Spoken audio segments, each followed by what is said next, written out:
Vous la lisez dans Cuisine et Vins de France, vous la voyez parcourir la France sur vos écrans, à la rencontre des producteurs et des chefs qui font la gastronomie. J'ai le plaisir d'accueillir aujourd'hui Sophie Menu-Jovanovic dans Girls in Food. J'ai croisé Sophie pour la première fois il y a bientôt 2 ans. Toutes deux en reportage, nous avions un peu par hasard dîné en tête-à-tête à la table du chef Jean Sulpice et de sa femme Magali que j'étais venue interviewer.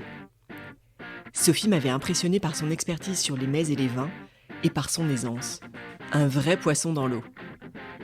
Tour à tour, chef, autrice, journaliste, créatrice de recettes, elle aime autant décrypter la cuisine d'un grand chef qu'imaginer une recette du dimanche. Sophie est une passeuse de savoir, aussi à l'aise à l'écrit qu'à la télévision, avant tout amoureuse du terroir et de la gastronomie. Dans cet épisode, il est question de ses racines serbes, de son enfance dans le sud de la France, de grandes tablées, mais aussi d'images et de confiance en soi. Et pour les entrepreneurs food et les chefs, cet entretien recèle quelques précieux conseils pour se faire repérer par la presse. Je laisse donc la place à mon entretien avec la lumineuse Sophie Menu-Jovanovic. Si vous aimez Girls in Food et que vous voulez m'aider à faire connaître le podcast à de nouveaux auditeurs, laissez 5 étoiles et un commentaire dans votre appli de podcast préféré. Vous êtes prêts à passer à table ? Je suis Adeline Glibota et voici le portrait de Sophie Menu-Jovanovic dans Girls in Food. Bonjour Sophie Menu-Jovanovic. Bonjour Adeline. Est-ce que vous pouvez vous présenter ? Oui, je m'appelle Sophie Menu-Jovanovic, je suis rédactrice en chef de Cuisine et Vins de France. Je travaille dans la gastronomie depuis longtemps et j'ai toujours d'autres casquettes. Mais principalement, voilà, je suis rédactrice en chef du magazine Cuisine et Vins de France qui existe depuis très longtemps. J'exerce à Paris. Et voilà. C'est déjà pas mal. C'est ça, c'est une belle introduction. Si on revient un petit peu en arrière dans votre enfance, est-ce que la cuisine, c'était quelque chose d'important dans votre famille ? Alors la cuisine, c'était culturel dans ma famille parce que mon père est serbe et ma mère est pied noir. Et j'ai été baignée en fait par des influences très diverses. Et étonnamment, mes parents ne cuisinaient pas tant, mais mes grands-parents étaient des fous de cuisine, alors chacun dans son genre. Mon grand-père serbe adorait la cuisine française. Il était fou de Paul Bocuse. À l'époque, c'était pour lui sa star. Il avait tous ses livres et même c'était à l'époque assez compliqué de trouver ses livres. Enfin, à l'époque de mon grand-père. Hein. Et donc son grand kiff, c'était de faire de la cuisine française. Quand ma grand-mère, elle, faisait de la cuisine serbe. Et du côté de mes grands-parents maternels, c'était l'habitude en Algérie de recevoir, de faire la kémia, les apéros avec 25 personnes. Donc c'était une autre cuisine. Mais tous, en fait, avaient compris que la cuisine pouvait réunir les gens. Et est-ce qu'il y a de cette période d'enfance un plat du dimanche, un plat de fête qui vous reste en mémoire ? Oui, alors ça dépend des dimanches aussi parce que ça dépend des familles. Exactement des endroits. Alors souvent d'ailleurs, j'allais plutôt le samedi chez mes grands-parents maternels. Et le samedi, comme d'ailleurs le font les pieds noirs et puis globalement les Marocains, les Algériens, c'était couscous chez ma grand-mère. Elle le faisait très bien. Et parfois, elle variait, elle faisait de la paella, puisque en Algérie, il y a eu beaucoup d'Espagnols aussi, hein, donc il y a des influences aussi variées. Donc, et je me souviens, c'était toujours avec mon frère et ma sœur. On avait tous des modes de dégustation différents. Alors moi, j'aimais le couscous sec et ma sœur l'aimait très mouillé. Et alors, invariablement, on s'étouffait. Ma mère, avant d'arriver, nous briefait en nous disant « Ne buvez pas trop d'eau en même temps parce que ça fait gonfler ». Et puis, les autres dimanches, en fait, chez mes grands-parents serbes, c'était la profusion. Chez les Serbes, il y a vraiment une culture de l'accueil et du partage. Et la table doit être couverte de mets. Et quand on était petit, c'était compliqué ça, parce que quand on est petit, on n'a pas forcément envie de passer 4 heures à table. Ouais. Et c'était un pain somme, en fait, en se disant tout ce qu'on va devoir mettre dans notre petit estomac, en disant qu'on adore. Et en plus, c'était des plats assez... roboratifs. Ouais. Roboratifs, un peu compliqués même. Donc, c'était pas toujours la fête. Ça l'a été plus tard, mais... Et puis, il fallait bien se tenir, il fallait tout finir, alors qu'en fait, les adultes ne réalisaient pas qu'on n'avait pas tant faim. Quand on est petit, on n'a pas tant faim. Mais en tout cas, c'était des moments forts de notre vie familiale. Et ça, je m'en souviendrai toute ma vie, c'est sûr. Et quand vous étiez petite, comment est-ce que vous vous projetiez dans l'avenir? Qu'est-ce qui vous faisait rêver, enfant, comme métier, enfin, quelle vision vous aviez de votre futur? Alors, je pensais pas forcément en termes de métier, parce que quand on est petit, aujourd'hui, peut-être que les jeunes sont plus obligés de se projeter, de se demander ce qu'ils vont faire pour gagner de l'argent. Dans ma génération, c'était plutôt... on était plus naïfs peut-être, et puis plus préservés. On a vécu peut-être des années plus simples. Encore que c'était les années SIDA qui commençaient. Ouais. Mais j'avais envie, en fait, d'être dans la nature. Et j'adorais lire, enfin j'aime toujours lire, et je savais pas si ça existait, mais je me disais j'aimerais bien être lectrice, passer mon temps à lire, et puis être dehors. J'aime beaucoup faire du sport, et j'adorais marcher, j'aimais assez la solitude en fait, j'aimais bien être seule dans ma chambre, lire, et puis aller, j'avais un vélo, et je passais mes journées entières sur mon vélo, je me baladais partout avec mon vélo. Et voilà, j'avais des rêves assez modestes. Et en fin d'adolescence ou jeune adulte, quel a été votre tout premier job? C'est le premier qui vous a fallu un petit salaire? Alors j'en ai eu plein, parce que en fait, je suis assez multitâche depuis toujours, et puis je suis j'ai beaucoup d'énergie. Alors, il faut que je puisse la dépenser. Donc, j'ai fait des études de droit. Et pendant mes études de droit, je faisais visiter des appartements entre midi et 2 chez un copain qui était agent immobilier. Ouais. Et d'ailleurs, je pestais parce qu'une fois sur deux, les gens ne venaient pas au rendez-vous. Donc, ça m'agaçait profondément. Ouais. Donc, je jouais la petite agent immobilier. Et puis, le week-end, je travaillais dans un magasin de vêtements. Je vendais des vêtements. J'étais vendeuse dans une petite boutique. Et puis, j'étais inscrite dans une agence de mannequins et je faisais des photos. Et ça, c'était toujours super bien payé. Ouais. Et puis, c'était un monde un peu de paillettes. Ouais. Et moi, qui étais assez garçon manqué, j'aimais bien l'idée de me faire coiffer, maquiller. Donc, je faisais pas mal de choses. Et est-ce que ces différentes, finalement, ces différents jobs qui n'ont rien à voir entre eux, mais qui ont constitué le tout début de votre carrière, est-ce que vous avez appris des choses à cette période-là qui vous servent toujours aujourd'hui ou qui ont été vraiment importantes par la suite? Oui. Alors vous exercez aussi un métier d'image, on va y revenir par la suite, mais on peut se dire qu'il y a peut-être un lien. Oui, en fait, ce que ça m'a appris, évidemment, ces métiers sont très différents, mais j'ai compris très vite que, en tout cas, c'est ce que je souhaitais inconsciemment, c'est de ne pas mettre mes œufs dans le même panier. Et ça me plaisait de faire plein de choses différentes. J'ai appris aussi évidemment la rigueur, le travail, l'engagement, en fait, que rien n'était cuit. On avait beau avoir un peu de talent parfois dans certains domaines, mais pas, ça suffisait pas en fait pour que ça marche. Et puis ça m'a appris aussi, malgré le fait que j'aime toujours être seule, j'aime beaucoup la solitude, mais j'adore les gens aussi. Ça peut paraître paradoxal, mais non, parce que justement j'ai besoin de plages de solitude, mais j'adore rencontrer des gens, j'adore échanger, parce que c'est la richesse aussi de chacun apporte son point de vue. Vous avez quitté juste avant dans vos études de droit. Qu'est-ce qui a décidé de cette orientation? Comment est-ce que vous avez choisi de faire du droit? Pourquoi?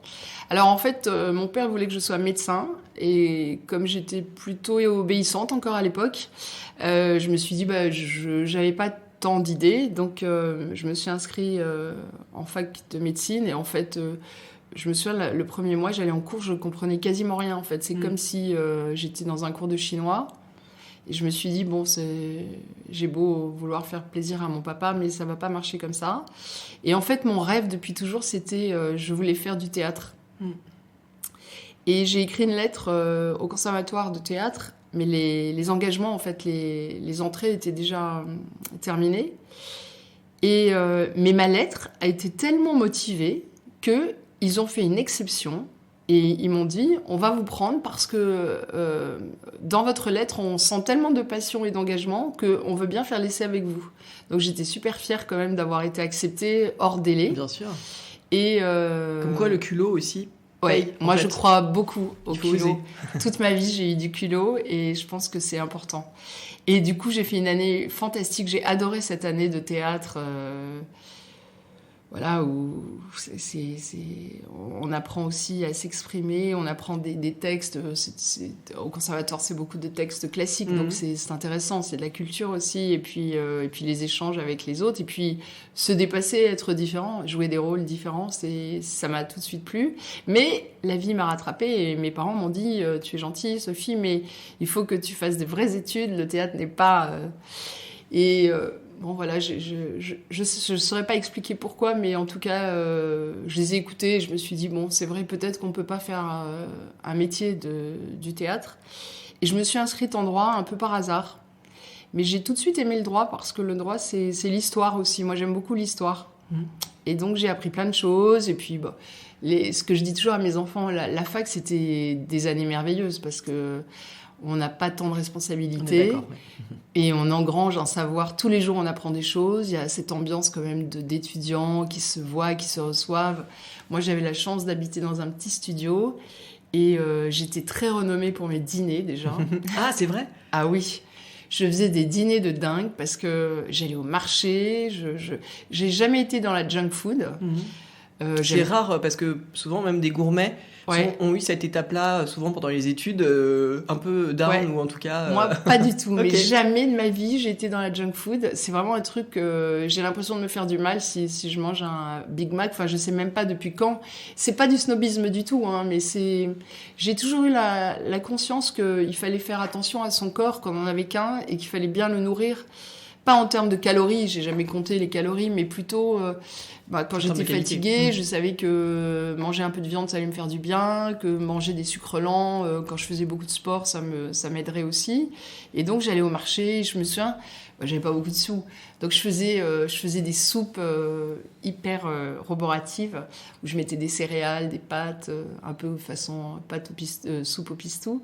Et du coup, mes copains étaient hyper contents parce qu'ils disaient, on va aller chez Sophie. On va bien manger. Exactement, ça va changer des tacos et autres plats. Je rebondis sur ce que vous disiez, ce côté intuitif que vous avez avec votre corps, où vous savez instinctivement ce dont il a besoin. Est-ce que c'est lié à l'éducation ? Est-ce que c'est quelque chose que vous avez de manière innée ?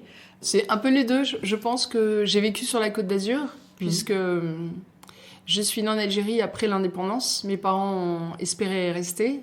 Mon père, serbe, était tombé amoureux de ma mère, bien sûr, mais aussi du pays. Et puis, on est rentrés. Voilà, après quelques années, ils se sont rendus compte que ça allait être compliqué. Et on a vécu à Nice, comme beaucoup de pieds noirs, au bord de la Méditerranée. Ça rappelait aussi, sans doute, l'Algérie. Et en fait, dans cette... à l'époque, je me souviens, quand je venais à Paris, alors je suis venue à Paris beaucoup plus tard, quand j'étais adolescente ou même quand j'avais 18-19 ans, je trouvais que les gens mangeaient mal, buvaient trop. Et moi, à l'époque, en fait, à Nice, on faisait plus de sport, la nature était plus proche, c'est des clichés, mais c'est la vérité. On se baignait tout le temps, on allait skier à 1 heure.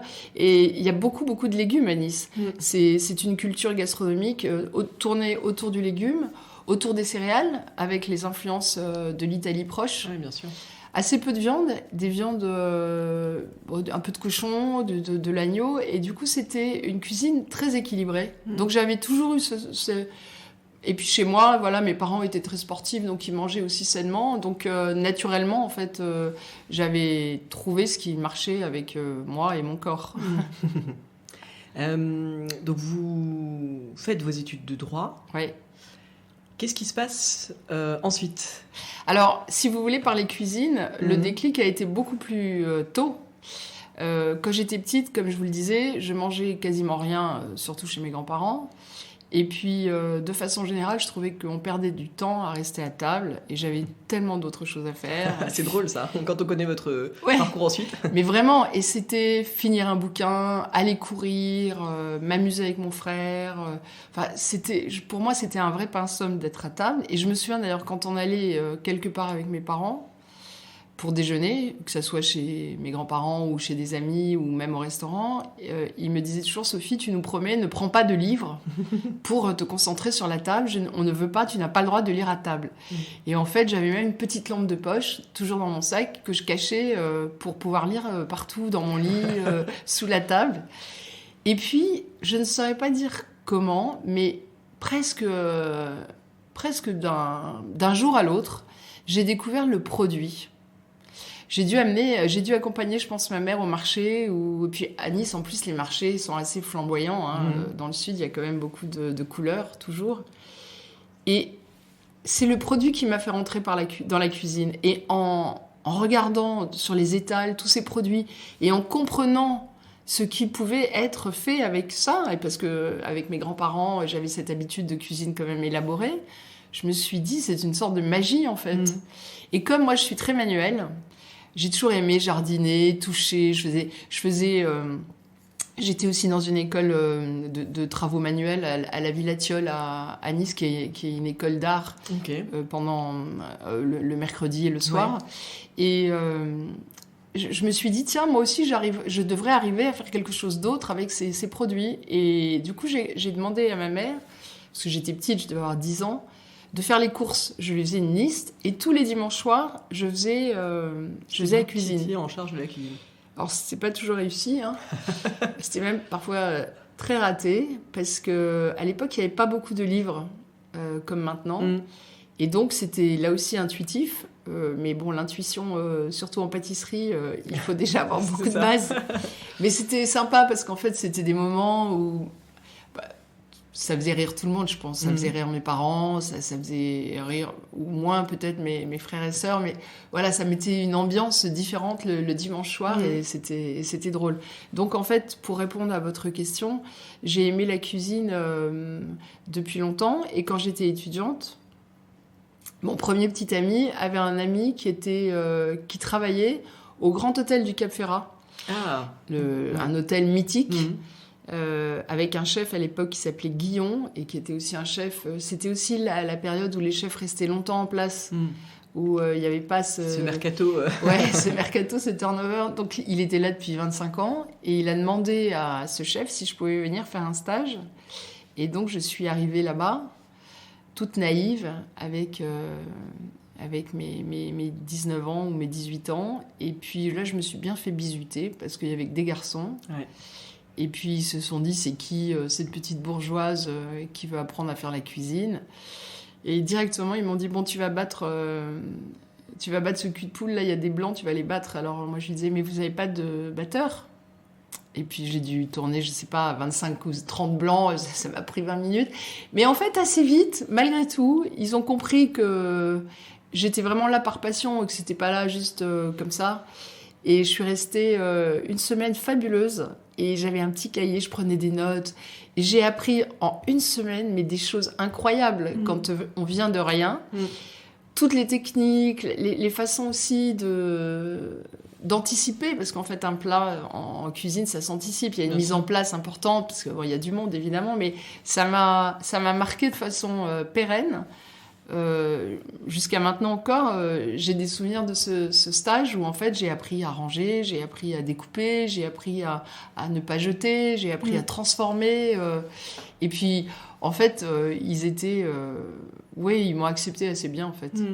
Et quand vous avez fait ce stage, c'était pour aller plus loin dans quelque chose qui était un centre d'intérêt, ou est-ce que vous aviez dans un coin de votre tête un objectif professionnel avec ça? Alors non, je n'avais pas d'objectif professionnel, parce que je n'avais pas encore compris qu'on pouvait faire d'une passion un métier. Pour moi, c'était... Deux choses séparées. Oui, c'était trop beau. Ouais. Ça aurait été trop beau qu'en plus, je puisse faire quelque chose que j'adore. Donc, non, je l'ai pris vraiment comme un centre d'intérêt, parce que je suis curieuse et que j'avais envie d'apprendre d'autres choses. Mais c'est vrai qu'à ce moment-là de ma vie, je n'ai pas pensé une seconde pouvoir en faire un métier. Et j'ai continué du coup mes études, et j'ai eu un DEA de droit, et j'ai commencé à travailler dans un cabinet d'assurance. Donc pas du tout quelque chose qui a priori me plaisait tant en fait. Et à quel moment s'est fait le déclic? Parce qu'on vous connaît bien sûr pour Cuisine et Vins de France, pour la télévision, mais j'ai lu que vous aviez eu un moment un restaurant. Oui. Comment est-ce que vous avez sauté le pas de faire de votre passion un métier? Alors en fait, j'ai continué mes stages. parce que en plus à 20 ans on a tous les toupets.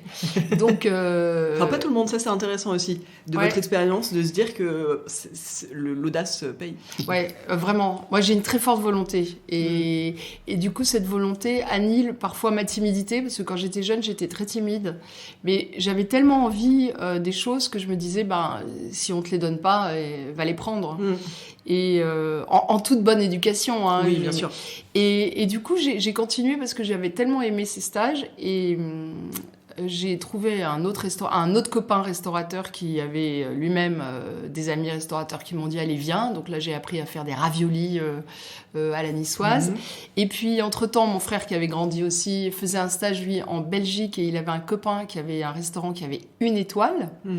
Donc là on passe à un cap aussi. Ouais, et là j'ai appris plein de choses, j'ai adoré ce restaurant. Et alors pour l'anecdote, je me souviens, mon frère m'avait dit la femme du chef est très jalouse. Donc tu ne peux pas, il faut qu'on invente un truc, parce que sinon tu vas pas pouvoir faire le stage, parce que tu es célibataire, tu es potentiellement un danger pour l'équipe. Alors je lui dis oui, mais qu'est-ce qu'on va pouvoir faire? J'ai qu'à dire que je suis mariée déjà. Enfin j'avais 20 ans. Et il me dit non, on va dire que tu n'aimes pas les garçons et que tu préfères les filles. Et donc pendant tout le séjour, la femme du chef me regardait bizarrement en se disant mais est-ce que cette fille aime vraiment les filles? Et c'est fou quand même quand je repense qu'est-ce que j'ai été obligée de raconter, d'inventer pour juste parce que voilà, c'était un monde déjà quand même assez macho. Ouais, totalement. Et puis c'est vrai que encore, je pense aujourd'hui dans certaines cuisines, on est obligé, enfin pour certaines personnes, de cacher qui on est pour survivre en fait. Dans ces environnements très difficiles. Oui. Il y a beaucoup de testostérone, on en reviendra peut-être bien à sûr. ça, mais encore dans les cuisines. Et donc j'ai fait tout ça sur votre temps libre, si on parle de ces bien stages, sûr, sur vacances, mon temps libre, les week-ends. ouais. Mais pour moi c'était encore des vacances de faire ça. Je prenais je posais même des jours, j'imagine. Et puis en fait. J'ai eu radicalement envie de changer de ma vie. Je me suis rendu compte que les assurances, c'était pas du tout pour moi. D'aller dans un bureau tous les jours, de faire à peu près les mêmes tâches, de me retrouver dans des sortes de open space avec plein de gens qui vendaient des contrats d'assurance. Enfin, moi, en plus, j'avais une spécialité sur le secteur bâtiment, donc je parlais qu'à des hommes qui faisaient... qui souscrivaient des assurances décennales pour leurs travaux. Enfin... Presque, un matin, je me suis dit, non, en fait, il y a un truc qui va pas dans ta vie, Sophie. C'est pas du tout... je me sentais plus du tout épanouie. Et en fait, je crois que j'ai appelé le bureau en disant, je suis malade, je vais pas pouvoir venir. Et puis je me suis dit, il faut rapidement que je décide d'un changement dans ma vie avant que... ça me rattrape, quoi, même si j'étais très jeune, mais enfin, je l'étais moins. Et je me suis dit, je vais tout casser. Enfin, c'était pas cassé d'ailleurs, je vais tout arrêter. J'ai négocié mon départ, évidemment, dans le cabinet d'assurance. Et puis j'avais un peu d'économie, suite à mon départ aussi. Et je me suis dit, en fait, finalement, et c'est là que j'ai compris que ma passion pouvait devenir un rêve, pourquoi j'ouvrirais pas un restaurant? Et comme quand on est jeune, on a, comme je vous l'ai dit, tous les toupets et tous les rêves possibles, je me suis dit, allez, je vais monter à Paris, Paris m'attend, et je vais ouvrir mon restaurant. À l'époque, j'habitais encore à Nice. Et mon frère, lui, était déjà à Paris. Après ses études, il avait été engagé à Paris, et il adorait Paris. Et ma sœur aussi, d'ailleurs, s'était mariée avec un Parisien, il était venu à Paris. Donc moi, j'étais un peu la petite dernière à Nice. Et puis, je me suis dit, allez, je me lance. Et en fait, je n'ai même pas réalisé toute la complication de connaître personne à Paris, de pas avoir de... Parce que c'est dans le monde, ça va mieux quand on a un petit carnet d'adresses. Bien sûr, un réseau. Oui, surtout dans ce monde-là. Ouais. Et mais je suis quand même venue à Paris forte de cette envie.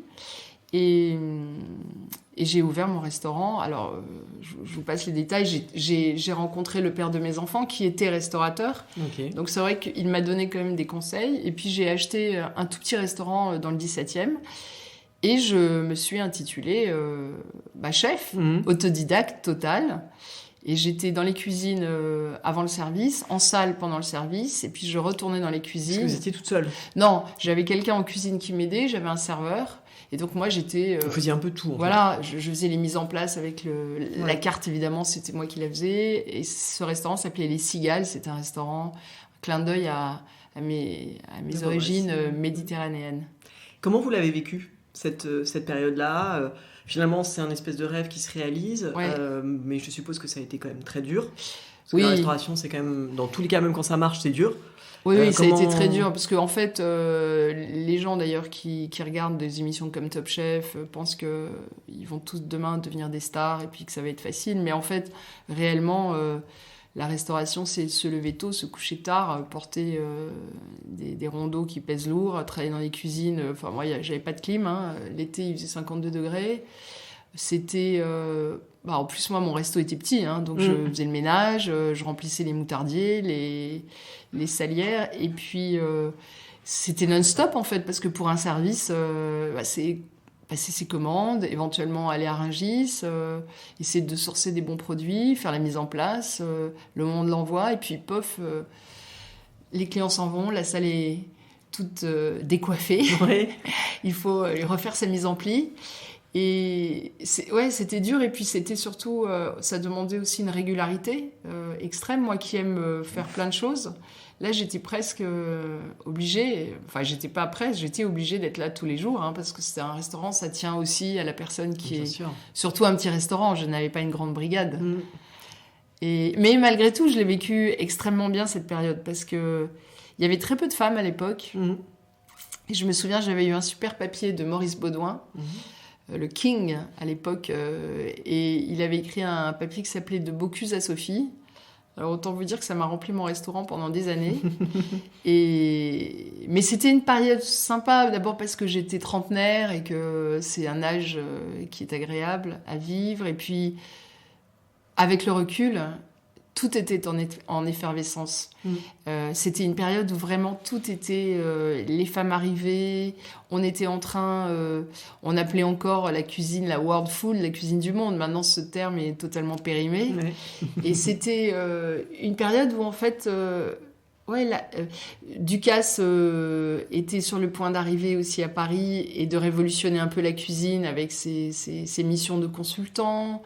Il a inauguré finalement ce concept de chef itinérant qui vont à droite à gauche, qui arrivent à être chef sans être forcément dans les cuisines. Sans être présent au quotidien, Et non, c'était une très belle période, j'ai beaucoup aimé.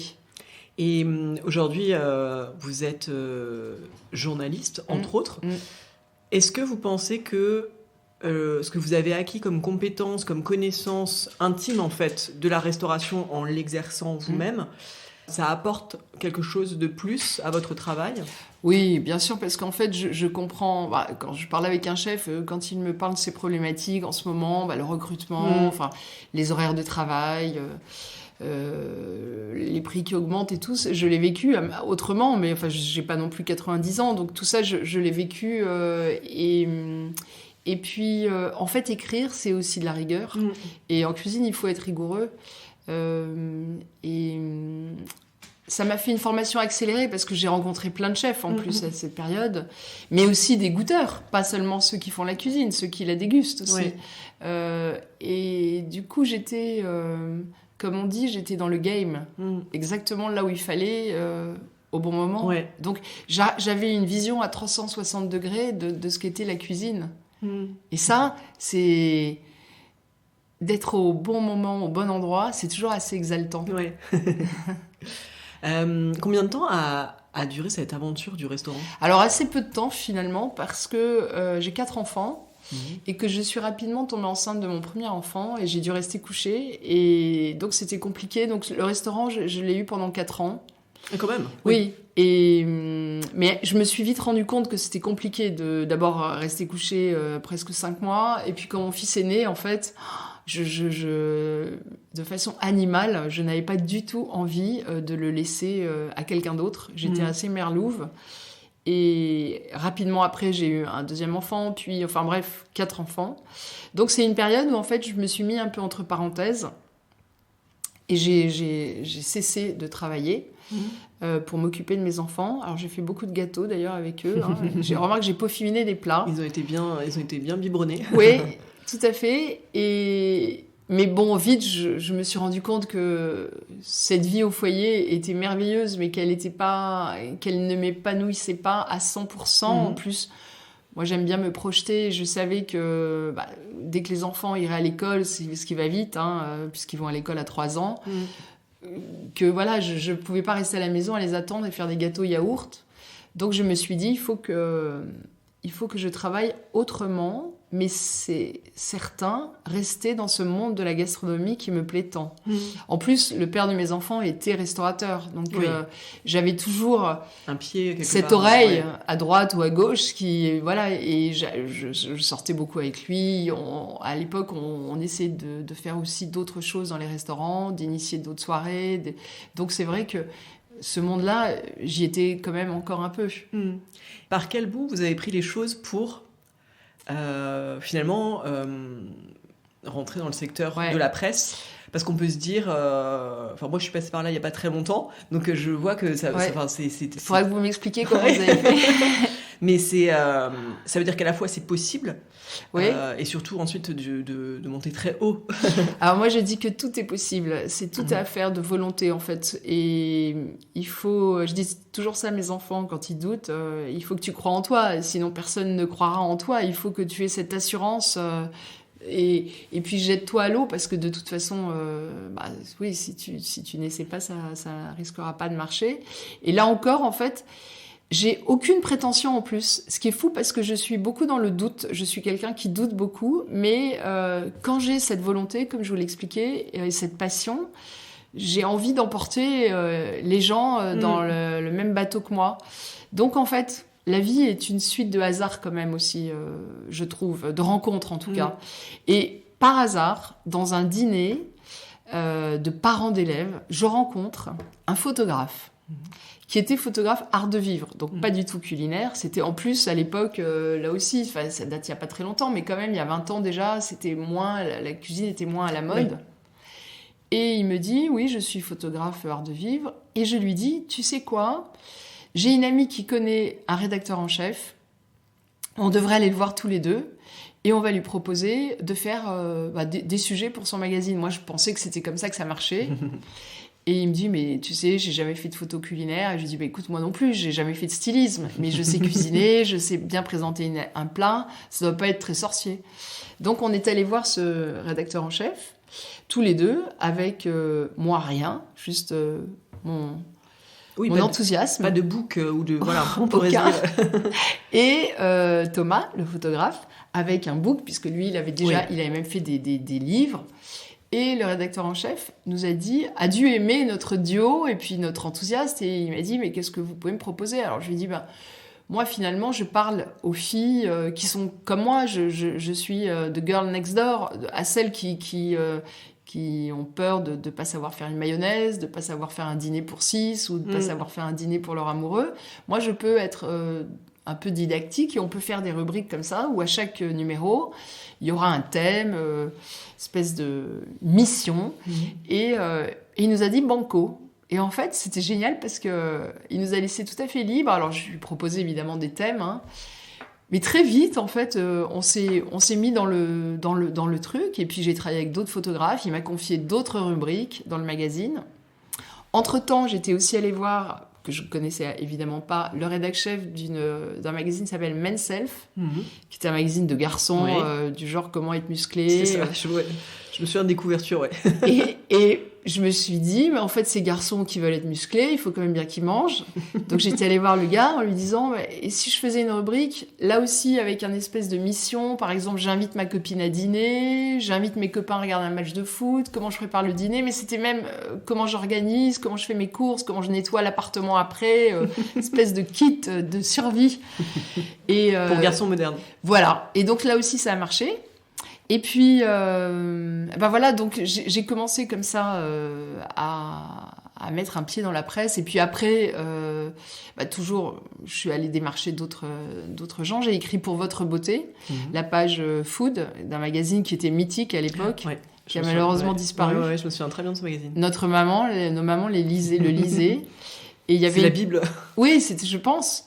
Et il y avait une page food où je donnais une recette, je parlais d'actu, de nouveaux produits, je faisais une interview de chef. Donc, j'avais déjà ce côté un peu multitâche aussi, finalement, parce que dans cette page se retrouvait le thème de la gastronomie, mais abordé différemment, en fait. Oui, c'est ça. En fait, vous saviez aussi être un peu caméléon et vous adapter au support. Enfin, vous proposiez des choses qui fonctionnaient pour sans plaquer un modèle. Oui, moi j'adore toujours. J'ai 3 millions d'idées à la seconde tout le temps. J'en oublie 2,9 millions quand je m'endors. Mais j'en ai d'autres le lendemain. Donc j'ai commencé comme ça. J'ai pigé pour le magazine Elle. Elle normal, hein, pas le L à table. J'ai commencé... Et puis un jour, un éditeur m'a repéré dans le magazine Cuisine et Terroir, où je faisais ces rubriques, qui étaient incarnées. En fait, souvent, on voyait une photo de moi en train de préparer un plat. Et il m'a dit, on a un projet de livre aussi grand public, et on aimerait bien que vous participiez à cette collection. Et c'est là que j'ai fait mon premier livre qui s'appelle Carnet de recettes express pour femmes super actives. Ouais. Ce qui est le lot de 90% des femmes, en fait. Femmes, oui. Et j'ai adoré faire ce livre parce que j'ai tout donné. J'ai donné toutes mes recettes que j'aimais profondément, des recettes anciennes, des recettes de cœur, en fait, des recettes qui avaient fait ma vie, en fait. Et j'avais segmenté selon, justement, les périodes, recettes pour mon amoureux, recettes pour ma famille, recettes pour mes amis, avec, évidemment, en respectant la saison. Et de là, après, quand on a le pied sur la marche, il faut monter l'escalier. Et du coup, j'ai continué à faire des livres, puisqu'on m'en a demandé. Mais c'est intéressant parce que ce premier livre, c'est quelque part un livre de commande. Oui. Mais vous avez réussi à en faire quand même quelque chose de personnel. Parce Totalement. que parfois, pour avoir beaucoup échangé avec des gens qui font des livres de cuisine, parfois, les livres de commande, c'est vraiment... on n'y met pas toujours beaucoup de soi. Non, je suis d'accord. Moi, là, c'était vraiment... Et d'ailleurs, j'ai continué à faire des livres qui me tenaient à cœur. Et parfois, on m'a proposé justement ce que vous appelez des livres de commande, c'est-à-dire avec des thématiques très précises. Autour d'un produit ou d'un... Je cuisine avec mon gaufrier. Et je leur ai dit non, parce que en fait... il faut que j'ai l'inspiration, il faut que je trouve le truc. Là, ça m'inspire pas ce que vous me dites. Et puis, j'en fais pas une histoire d'argent. Un livre, en plus, on le sait réellement, ça ne rapporte très peu à l'auteur. Ouais. C'est plus une carte de visite. Tout à fait. Et quand le thème plaît, évidemment, aussi un plaisir. Mais du coup, j'avais pas envie de faire des livres de façon machinale. Oui. Donc, je me souviens même, j'avais fait pour les éditions Ducasse. Là, c'était un livre de commande. D'ailleurs, ils avaient dealé avec une marque de café, de machine à café. Ils voulaient faire un livre avec des recettes autour de la boisson. Et je leur ai dit non, faisons pas ça. Je vais vous faire que des recettes à base de café. Et là, du coup, j'ai eu l'impression de reprendre en fait la main et de faire ce que je voulais parce que je me suis super amusée à trouver 50 recettes à base de café. C'était pas si facile que ça. Oui, mais ça aussi, c'est intéressant comme état d'esprit, en fait, de rebondir sur une proposition qui vous pourriez vous dire, non, ça me correspond pas, je renonce. Mais non, en fait, essayer de prendre le projet par une autre porte d'entrée. Quoi. Est-ce que dans la vie, on peut faire quelque chose qu'on ne sent pas ? C'est une grande question. Oui, c'est une grande question. Après, il y a des gens qui font le même métier pendant toute leur vie sans grande conviction. Hein. Oui. On n'est pas tous pareils. Par aussi... nécessité. Par nécessité... Oui, on n'est pas chez les bisounours non plus. Ça, j'en ai conscience. Hein. Mais en tout cas, voilà. Et puis en fait, un jour, là aussi, c'est toujours les rencontres. Quelqu'un parle de moi au patron d'une chaîne de télé, d'une boîte de production, pardon. Et il demande à me rencontrer. Je le rencontre. Et je me souviens, je vais pas citer de nom évidemment, hein, et j'avais une blouse assez plongeante en fait, et pendant tout l'entretien, en fait, le gars était à la hauteur de mon soutien-gorge, et en fait, mais bon, il n'a pas été plus loin que ça, mais je me suis dit finalement j'ai une poitrine, et je me suis dit, c'est fou de se dire ça, en fait, de se dire que, en fait, peut-être que j'ai eu ce rendez-vous parce qu'il aimait bien regarder ma poitrine. C'est quand même fou, non ? Ouais. Un garçon n'aurait pas, évidemment, raisonné comme ça. Non. Après, en tout bien, tout honneur, hein, bien sûr. Il n'a absolument rien fait. il devait être content de voir voilà, une jeune femme. Et il m'a dit, écoutez, j'ai un peu de budget, on va faire un pilote avec vous. Et on a fait ce pilote, on a tourné ce pilote chez moi, toujours dans l'esprit de cuisine facile, de femme qui a des enfants, qui travaille, qui n'a pas forcément le temps, mais qui a aussi envie un peu de briller en cuisine. Et on l'a tourné, je me souviens, dans le propos de ce pilote, il y avait un accéléré, et puis je claquais des doigts dans ma cuisine, et tous les placards s'ouvraient. Pour me donner accès en fait à leur trésor. Ma sorcière bien aimée, ouais. Mais totalement, c'était vraiment.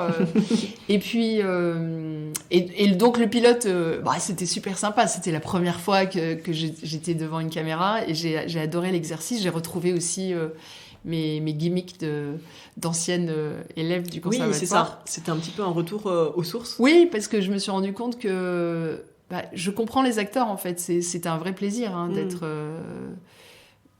d'être devant une caméra et de jouer un rôle. Donc là, pour vous, c'était quelque part jouer un rôle, en fait. Oui, c'était bien plus que simplement la cuisine, c'était raconter une histoire. Alors un plat raconte une histoire, mais je voulais mettre en scène, et toujours dans cet esprit d'emmener les gens vers cette passion, parce que moi, je suis toujours consternée quand je regarde le caddie des gens, quand je vais au supermarché. Moi, j'y achète... les produits, les lessives, le sucre. Mais quand je vois ce qu'ils mettent dans leur caddie, des produits tout préparés, des plats tout faits, je me dis, c'est tellement simple de faire une omelette, quoi. C'est tellement simple de bien manger, quand même, et pas forcément très cher. Et ça, vous ressentiez que c'était un peu, quelque part, votre mission d'aller sur ce terrain-là et d'aider les gens, en fait, à changer leurs habitudes. Oui, et c'est comme je prône l'arrêt de la cigarette et je prône l'envie de rentrer dans sa cuisine, parce que j'explique aux gens qui n'aiment pas cuisiner que la cuisine, c'est pas seulement élaborer et transformer en produit en un plat, mais c'est la concentration que ça demande, le danger quelque part aussi de rater ou pas un plat, et puis la minutie. Et je trouve que, pour moi, c'est un dérivatif formidable de passer. Je peux passer une journée en cuisine. Ça me décontracte. Ouais, comme vous. Voilà. C'est méditatif presque. C'est méditatif, oui. Et puis on est dans la tâche, l'évolution. Et puis j'adore la transformation de rien à arriver à ça. Et puis il s'est passé plein d'étapes. Et du coup, je trouve que oui, c'est mieux que le yoga pour moi. Et c'est ce que j'explique aux gens. Ouais. Et j'aimerais qu'on revienne sur un point aussi, ce switch finalement de la presse écrite, même si occasionnellement on pouvait vous voir en photo, à la télé. Il y a aussi quelque chose qui se joue d'un point de vue de l'image. Quand on passe à la télé, on rentre dans l'intimité des gens, dans leur salon, ils ont l'impression de vous connaître. Comment vous avez vécu ça Bien, en fait, il faut dire que les émissions culinaires c'est finalement presque... être animatrice d'une émission culinaire, c'est beaucoup mieux qu'être animatrice d'une émission politique, économique, de jeu, parce que en fait, on délivre la gourmandise, la générosité. Donc, j'ai jamais été embêtée. Par exemple, je vois certaines journalistes qui parlent de sujets plus importants, elles sont souvent... Plus clivants, peut-être, nettement clivants, elles prennent des positions. Moi, ma position, c'est juste manger les bons produits à la bonne saison. Et du coup, j'ai eu beaucoup de retours super. Et ce qui était drôle, c'est vrai que je suis pas... j'aime pas forcément mon image et je n'y prête pas grande attention. Je prenais la télé comme le pouvoir de délivrer ce fameux message. Et ce qui était drôle, c'est j'ai commencé sur Cuisine TV, qui appartenait à Canal+, et qui était donc diffusée dans beaucoup de pays. Donc, quand j'allais notamment en Afrique, au Maroc, quand j'arrivais à la douane, le douanier me disait toujours « Ah, mais je te reconnais, toi !» Et c'était drôle parce que voilà. Et puis, en fait, parfois dans la rue, les gens qui vous arrêtent en disant « Oh, mais alors, cette recette-là, mais j'ai beaucoup aimé. » Enfin, c'était le côté, en fait, encore plus de proximité. Et puis de voir les gens... en vrai, finalement, ça m'a aidé à toujours ce côté que j'aime bien, de rencontrer d'autres personnes. Donc, ça n'a pas été si plutôt compliqué. Positif, vraiment, vous avez vécu la partie positive. Carrément positive, oui, vraiment. Et c'est un vrai sujet, en fait, l'image, notamment pour les femmes qui entreprennent, parce qu'on va le voir, vous avez aussi une casquette entrepreneur. Bon, vous l'avez eu avec le restaurant, mais ça va revenir dans votre parcours. Ouais. C'est souvent un frein, finalement. Il y a quelque chose qui se joue dans l'image qui n'est pas forcément simple pour les femmes. Bon, il y a aussi pour certains hommes, mais quel conseil vous pourriez donner aux femmes pour... peut-être, aller vers plus de simplicité et se mettre moins de pression par rapport à l'image. Ouais. C'est vrai que quand j'ai commencé, il n'y avait pas Instagram, Facebook à peine. Maintenant, on a l'impression que c'est les réseaux sociaux qui décident de tout, et je sens chez certaines personnes presque un stress, quoi, de pas être aussi sur ces réseaux, de pas avoir assez de followers, de pas se mettre assez en scène. On Exactement. A l'impression que si on ne se met pas en scène, si on n'est pas soi-même en tant que personne visible, on passe à côté finalement une... Oui, et pourtant, moi je dis toujours, pour vivre heureux, vivons cachés. Et je connais plein de gens qui ne sont pas sur Instagram et qui sont pleinement heureux. Ouais. Alors, ils font aussi des métiers qui sont moins dans la communication, qui ont moins besoin. Mais c'est vrai que c'est compliqué parce que, on le sait, Instagram, c'est l'image du bonheur. Tout va toujours bien. Avec les filtres, on est toujours plus beau, plus jeune. Et puis, on fait toujours des choses formidables. Mais malheureusement, je crois qu'on ne peut plus s'en passer. Surtout chez les jeunes, je vois mes enfants, ils sont sans arrêt sur les réseaux, et c'est aussi une source d'apprentissage pour eux, parce qu'ils sont moins comme nous, ils lisent moins que nous, mais ils piquent comme ça des infos. En plus, les gens sont mobiles, entre prendre un train, un métro, on allume son téléphone et on voit tout de suite des tas de vidéos de cuisine, donc c'est aussi une façon différente d'apprendre. Pour moi, c'est pas la meilleure, parce que c'est vrai, ça reste du picking et superficiel, mais c'est vrai que malheureusement, il faut se mettre en jeu, et en même temps, des gens extrêmement célèbres, des gens extrêmement brillants ne sont pas sur Instagram et réussissent. Donc, je dirais que c'est quelque chose de très personnel. C'est difficile de se mettre en scène. C'est difficile de dépasser. Moi, je connais plein de gens qui me disent « Oui, je suis sur Instagram, mais je sais pas quoi poster, je sais pas quoi dire. » Et réellement, parfois... Au moment où je m'apprête à poster une photo de cuisine, je me dis, mais c'est fou quand même. Est-ce que ça intéresse quelqu'un, un plat, une recette? Il faut quand même aussi avoir le recul et se dire, c'est quoi tout ça? J'ai pas la réponse, vraiment. Non, mais c'est intéressant d'avoir votre point de vue sur le sujet. À quel moment est-ce que Cuisine et Vins de France est arrivé dans votre vie, et comment? Surtout. Alors, moi je lisais Cuisine et Vins de France depuis longtemps, parce qu'en fait j'ai commencé aussi mon amour de la cuisine avec les livres et les magazines, parce que quand j'habitais Nice, j'avais pas du tout une famille qui connaissait des restaurateurs, et ce que j'ai fait après c'était grâce à mes amitiés, mais j'étais donc pas dans ce milieu. Mais très vite, quand j'ai aimé la cuisine, je me suis dit il faut que je m'achète des livres, donc j'étais très... papivore. J'achetais énormément de livres, et ça coûtait très cher à l'époque, les livres. Je me souviens, j'allais à la Fnac et je faisais quelque chose qui est très répréhensible. Je décollais les étiquettes des bouquins pour remettre une étiquette beaucoup moins chère.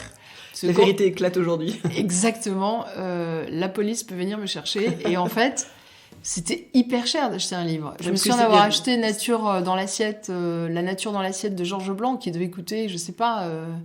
peut-être 100 francs, étudiante, 100 francs. Donc j'avais changé pour une bande dessinée, et comme les livres étaient beaucoup moins branchés, la caissière de la Fnac n'a même pas fait attention que j'étais en train d'acheter un livre qui n'avait rien à voir 10 avec... 10 francs au lieu de 100. Donc c'est comme ça que j'ai commencé avec la presse. Donc j'ai toujours aimé lire la presse, et je me projetais. Et j'étais même... Il y avait des chefs qui écrivaient. Par exemple, le chef Kéréver, que vous devez peut-être connaître de réputation, qui est un grand chef qui a arrêté de travailler parce qu'il est maintenant assez âgé. Et il écrivait dans un magazine... je crois qu'il écrivait dans Bonne Cuisine. Il faisait des fiches. Et j'étais fascinée. J'aurais aimé le rencontrer pour parler cuisine, et c'est drôle parce que 20 ans après, j'ai rencontré sa fille, qui est devenue une de mes meilleures amies. Ah, c'est vrai. Et j'ai dit au chef, évidemment, quand je l'ai rencontré, que j'étais sa première fan. Et donc, pour vous répondre, c'est vrai que j'aimais la presse, et donc en commençant à piger pour la presse, un éditeur m'a appelé pour m'occuper d'un magazine qui était fait avec Sophie Dudomaine, la fameuse Sophie, les cakes de Sophie. Ouais. C'était un magazine incarné, avant l'heure, puisque maintenant il y a beaucoup de magazines incarnés. Hein. Cette année, il en est sorti énormément. Ouais. Dans la cuisine ou dans la santé. Le lifestyle. Exactement. Ouais. Et donc je me suis occupée de ce magazine et c'était mon premier job en fait de rédactrice en chef. Et c'est là où j'ai découvert toutes les strates évidemment de ce travail, parce que être rédactrice en chef, c'est être chef d'orchestre, c'est bien sûr. Voilà, organiser du début d'une réunion éditoriale à la production, ouais. Et à la fin, l'impression et réfléchir avec Sophie à l'époque. Enfin, et donc, ça a duré quelques années. Et puis, le magazine s'est arrêté. Il était sans doute peut-être trop avant-gardiste. C'était pas une époque encore où on avait envie de ça. Et puis, j'ai été rédactrice en chef du magazine de Jamie Oliver, qui avait envie de faire un magazine français, qui s'est rapidement, au bout de 2 ans aussi arrêté, parce que je pense qu'il n'y avait pas son public. Jamie est une star en Angleterre. Il est connu en France, c'est vrai, mais... On achète ses livres, mais sa cuisine, en plus, est quand même assez particulière. Nous, on a une cuisine plus élaborée. Lui, c'était une cuisine plus batch cooking, comme on dit. Ouais. Donc, ça a moins bien marché. Et puis, incidemment, j'apprends par une de mes amies attachées de presse que Irène va peut-être partir. Qui était donc la rédactrice en chef depuis... déjà peut-être 2 décennies. Exactement. De Cuisine et Vin de France. Alors, il y a eu beaucoup de fidélité dans ce titre, puisqu'il y a eu des rédacteurs en chef qui sont restés très longtemps. Cuisine et Vin existe maintenant depuis 73 ans. Oui. Il a été fondé par Kurnonski, le prince des gastronomes, avec une de ses amies. C'était précurseur à l'époque. Et il a tout de suite eu envie, et c'était ça son talent, de mélanger la cuisine et le vin. Ce qui était effectivement très innovant. Ce qui paraît... tellement banal. Oui, aujourd'hui, maintenant, on se dit... Non, mais surtout manger sans vin et boire sans manger. Mais à l'époque, voilà. Et d'ailleurs, on est encore les seuls, on y reviendra peut-être, à être cuisine et vin. Et donc, voilà, et j'apprends ça, et je déjeune avec Irène, en mettant carte sur table, en lui disant, écoutez, moi, j'adore votre magazine. Et c'est drôle, d'ailleurs, parce que peut-être 10 ans avant, je lui avais envoyé une lettre manuscrite où je lui proposais mes services, toujours aller de l'avant, auquel elle n'avait jamais répondu. C'est pour ça que je fais attention quand je reçois des offres de services de toujours répondre, même si parfois j'ai quelques délais, mais parce que je sais comme c'est difficile et comme c'est triste d'avoir une lettre sans réponse. Ouais. Donc voilà, et je déjeune avec elle, et puis je sentais que oui, il fallait qu'elle passe la main. Je pense que le groupe lui avait aussi fait comprendre, oui. Et elle était fatiguée aussi de ça, enfin pas fatiguée physiquement, mais c'est difficile de tenir un magazine longtemps. Elle avait quand même une grosse équipe à gérer, et elle avait envie sans avoir envie en fait. Et je pense qu'elle a été triste d'ailleurs au moment où ça s'est fait. Et donc en fait, j'ai passé des entretiens d'embauche comme on dit, et puis voilà, et le groupe m'a retenue, et j'ai commencé mes fonctions. Et c'était vraiment autre chose aussi, parce que moi qui suis plutôt franc-tireur, je suis arrivée dans une rédaction avec d'énormes bureaux, beaucoup de gens à l'époque encore. J'avais une assistante qui répondait au téléphone, un truc moi qui a l'habitude de tout faire. De tout faire, ouais, d'être assez touché. J'avais une chef de rubrique cuisine, une chef de rubrique vin, 2 SR, 2 DA, une personne qui était quasiment là tout le temps aussi, qui se partageait entre le vin et la gastronomie. Enfin, on avait beaucoup de contributeurs. C'était... C'est une grosse machine, en fait. C'était une grosse machine. Cuisine et Vin appartient au groupe Marie-Claire, qui a plusieurs titres. C'était juste avant, en fait, que la presse, tout d'un coup, change. Et c'était, on le savait pas, mais c'était la fin de ces heures, en fait, un peu dorées. Oui, totalement. Avant, vous aviez déjà été rédactrice en chef de 2 magazines. Oui. Mais c'était des magazines que vous aviez suivis depuis leur création. Exactement. Là, vous arrivez dans une équipe qui est déjà constituée, un magazine qui a déjà une longue histoire. Comment est-ce que vous avez trouvé votre place ? Comment est-ce que on peut mettre aussi sa patte dans un projet alors qu'il préexiste ? Oui, ça a été, je vous cache pas, très dur. J'ai eu une année extrêmement difficile où j'ai peu dormi. Et j'étais... d'abord parce que, qui que qu'on soit, c'est difficile d'arriver dans une équipe qui existe depuis longtemps. Vous n'êtes pas forcément toujours bien accueilli parce que les habitudes sont là et que je pense qu'il faut même pas le prendre personnellement, mais voilà, ils avaient leurs habitudes et ils se sont dit c'est qui cette nana qui va tout nous révolutionner. Mon idée n'était pas de tout révolutionner. Mon brief était là en plus assez précis, faire évoluer le titre, mais on a des lecteurs très fidèles depuis très longtemps et la nouveauté peut faire peur aussi. Bien sûr. Donc en fait, je me suis évertuée tout au long des années à essayer de changer et de suivre évidemment l'évolution de l'époque aussi. Et surtout, c'est aussi les changements dans la constitution de l'équipe et dans la façon de travailler qui ont fait qu'on a été obligé de s'adapter en fait. Est-ce qu'on peut revenir de manière plus précise ? Parce que il me semble qu'à un moment, c'est devenu aussi, en quelque sorte, une aventure entrepreneuriale pour vous. Complètement. En fait, donc, quand je suis arrivée, j'avais une grosse équipe. Assez rapidement, le choix de la direction a été de retrécir un peu l'équipe. Et donc, beaucoup de gens ont été licenciés. Je me suis retrouvée quasiment toute seule avec la chef de rubrique 20. Et puis c'est tout, d'ailleurs. Et ils ont externalisé tout ce qui était production de maquettes. Enfin, SR, ceux qui connaissent la presse, la SR, la secrétaire de rédaction, c'est la personne qui est très importante, d'ailleurs, dans une rédaction, qui relit, réécrit, fait le lien entre la production, les annonceurs, la pub et l'éditorial. Et toute cette partie-là a été externalisée chez un pressmaker. Et ça a été très difficile encore pour moi. Ça a été vraiment une période très compliquée parce que je me suis retrouvée quasiment toute seule. On avait des bureaux, mais on était seul dans ces bureaux. En plus, ma chef de rubrique 20 voyageait beaucoup pour faire ses reportages. Donc, c'était des bureaux fantômes avec des gens qui bossaient avec nous, qui étaient fort sympathiques, mais qui étaient externalisés aussi, qui étaient géographiquement pas là. Je voyais jamais mon DA. Encore moins les SR qui étaient carrément en province, et je devais faire un lien avec des gens qui étaient de très bonne volonté, mais un magazine comme Cuisine et Vin, c'est un ADN très fort et il faut un peu de temps pour le connaître. Moi j'en ai mis un peu et j'apprends encore toujours, mais j'ai l'impression que Cuisine et Vin c'est vraiment mon enfant et que je le comprends et que j'espère comprendre aussi ceux qui nous lisent et leurs attentes, même si il y a toujours ce côté on ne sait pas vraiment ce que les gens attendent de nous.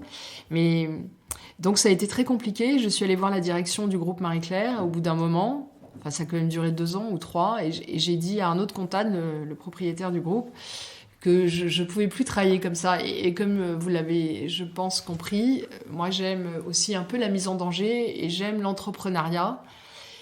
Et l'idée de pointer tous les jours, faire des heures, alors qu'en fait je bosse n'importe quand, n'importe où, c'était pas mon idée. Donc je lui ai dit, écoute, je vais reprendre le titre si tu veux bien me faire confiance, avec ma propre structure, et je vais choisir mes collaborateurs, et je vais te faire un magazine comme du prêt-à-porter, qui sera complètement dirigé par moi, jusqu'à l'impression évidemment, où là... l'imprimeur intervient et la diffusion aussi évidemment. Donc c'est ce que je fais depuis maintenant presque 4 ans je crois. Et alors c'est beaucoup plus de travail encore, mais c'est génial parce que d'abord j'ai la chance d'avoir un groupe qui me fait confiance, ça c'est quand même très important. Donc éditorialement ils ne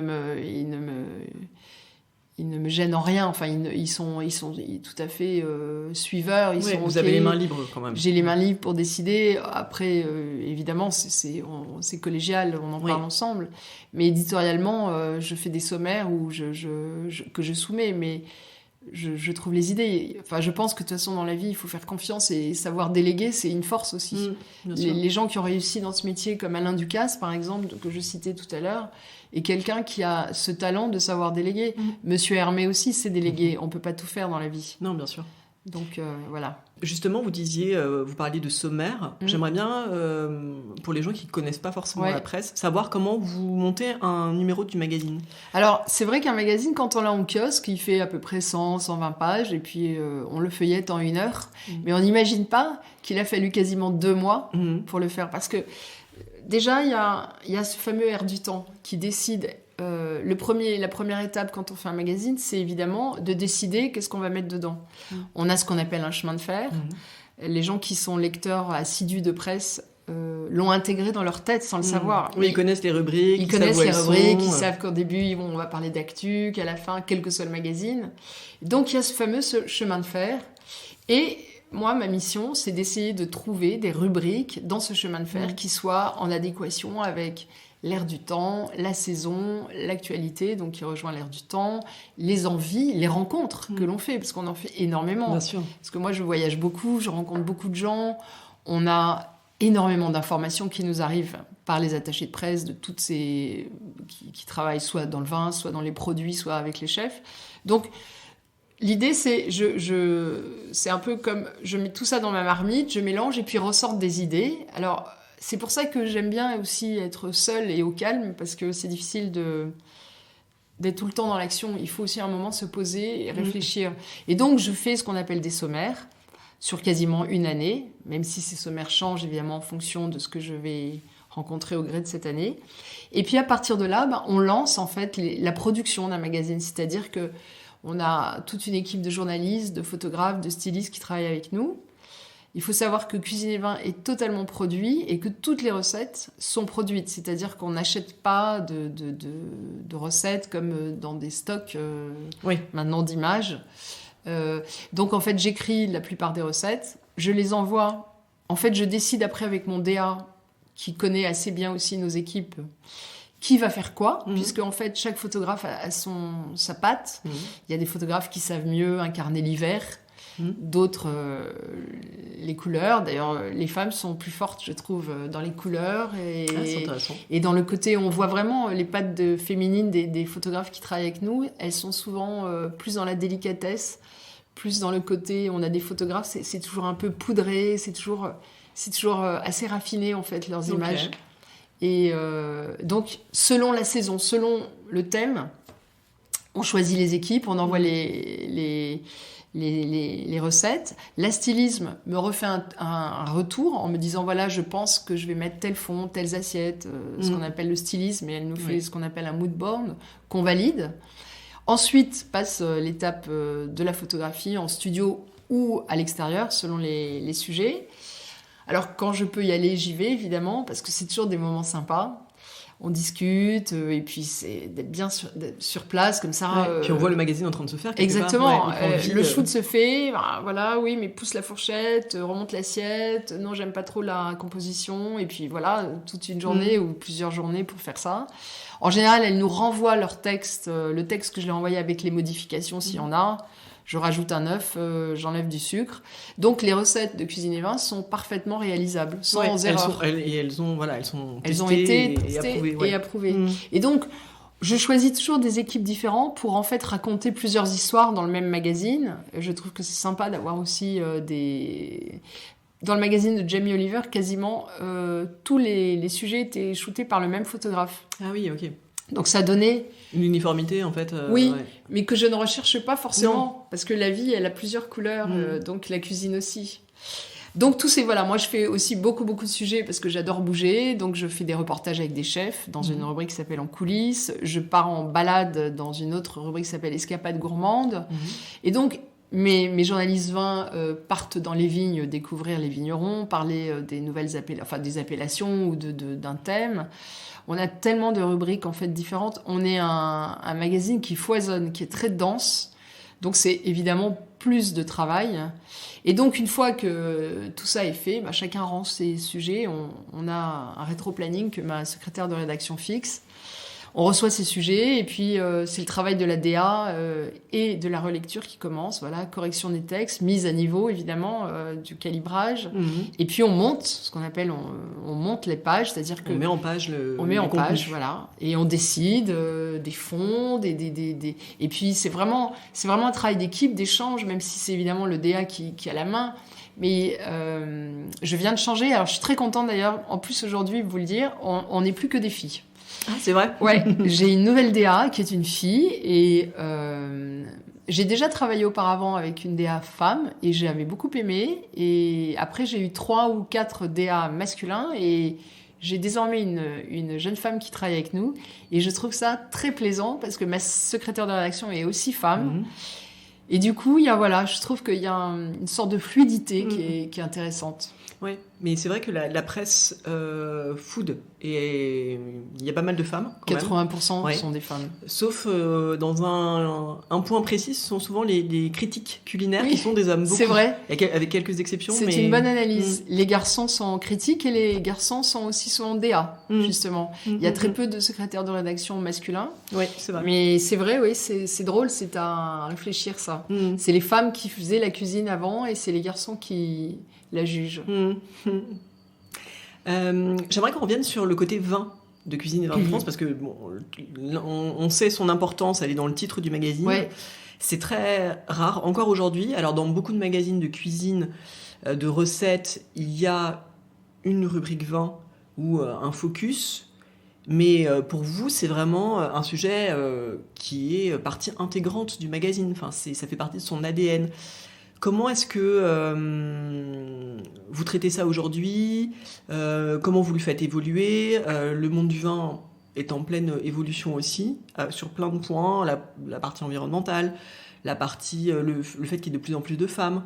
Est-ce que vous voulez nous en dire un petit peu plus ? Oui, alors il y aurait même beaucoup de pas dire, parce que je trouve que pour le coup, c'est un monde qui a énormément évolué. Je le vois là, ces dernières 20 ans. Et déjà, chez Cuisine et Vin, c'est primordial parce que, comme je vous l'ai dit tout à l'heure, moi je trouve qu'on ne peut pas... c'est quand même triste de boire un verre de vin tout seul, comme c'est triste aussi de manger sans accorder son plat avec un verre de vin, avec toute la modération possible, évidemment.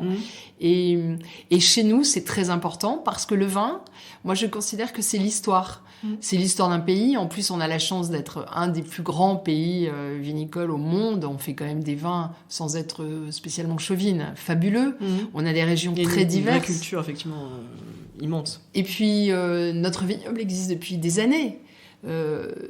Et raconte l'histoire vraiment de notre pays. À travers le vignoble, on découvre l'histoire d'un pays. Beaucoup de vignobles étaient au départ aux mains du clergé. Oui, tout à fait. Et puis avec l'aventure, l'histoire du phylloxéra. Et c'est vrai que ce que vous dites, les pratiques culturelles qui ont énormément changé. En fait, moi, je connaissais pas tant le vin d'ailleurs quand j'ai commencé dans la presse culinaire.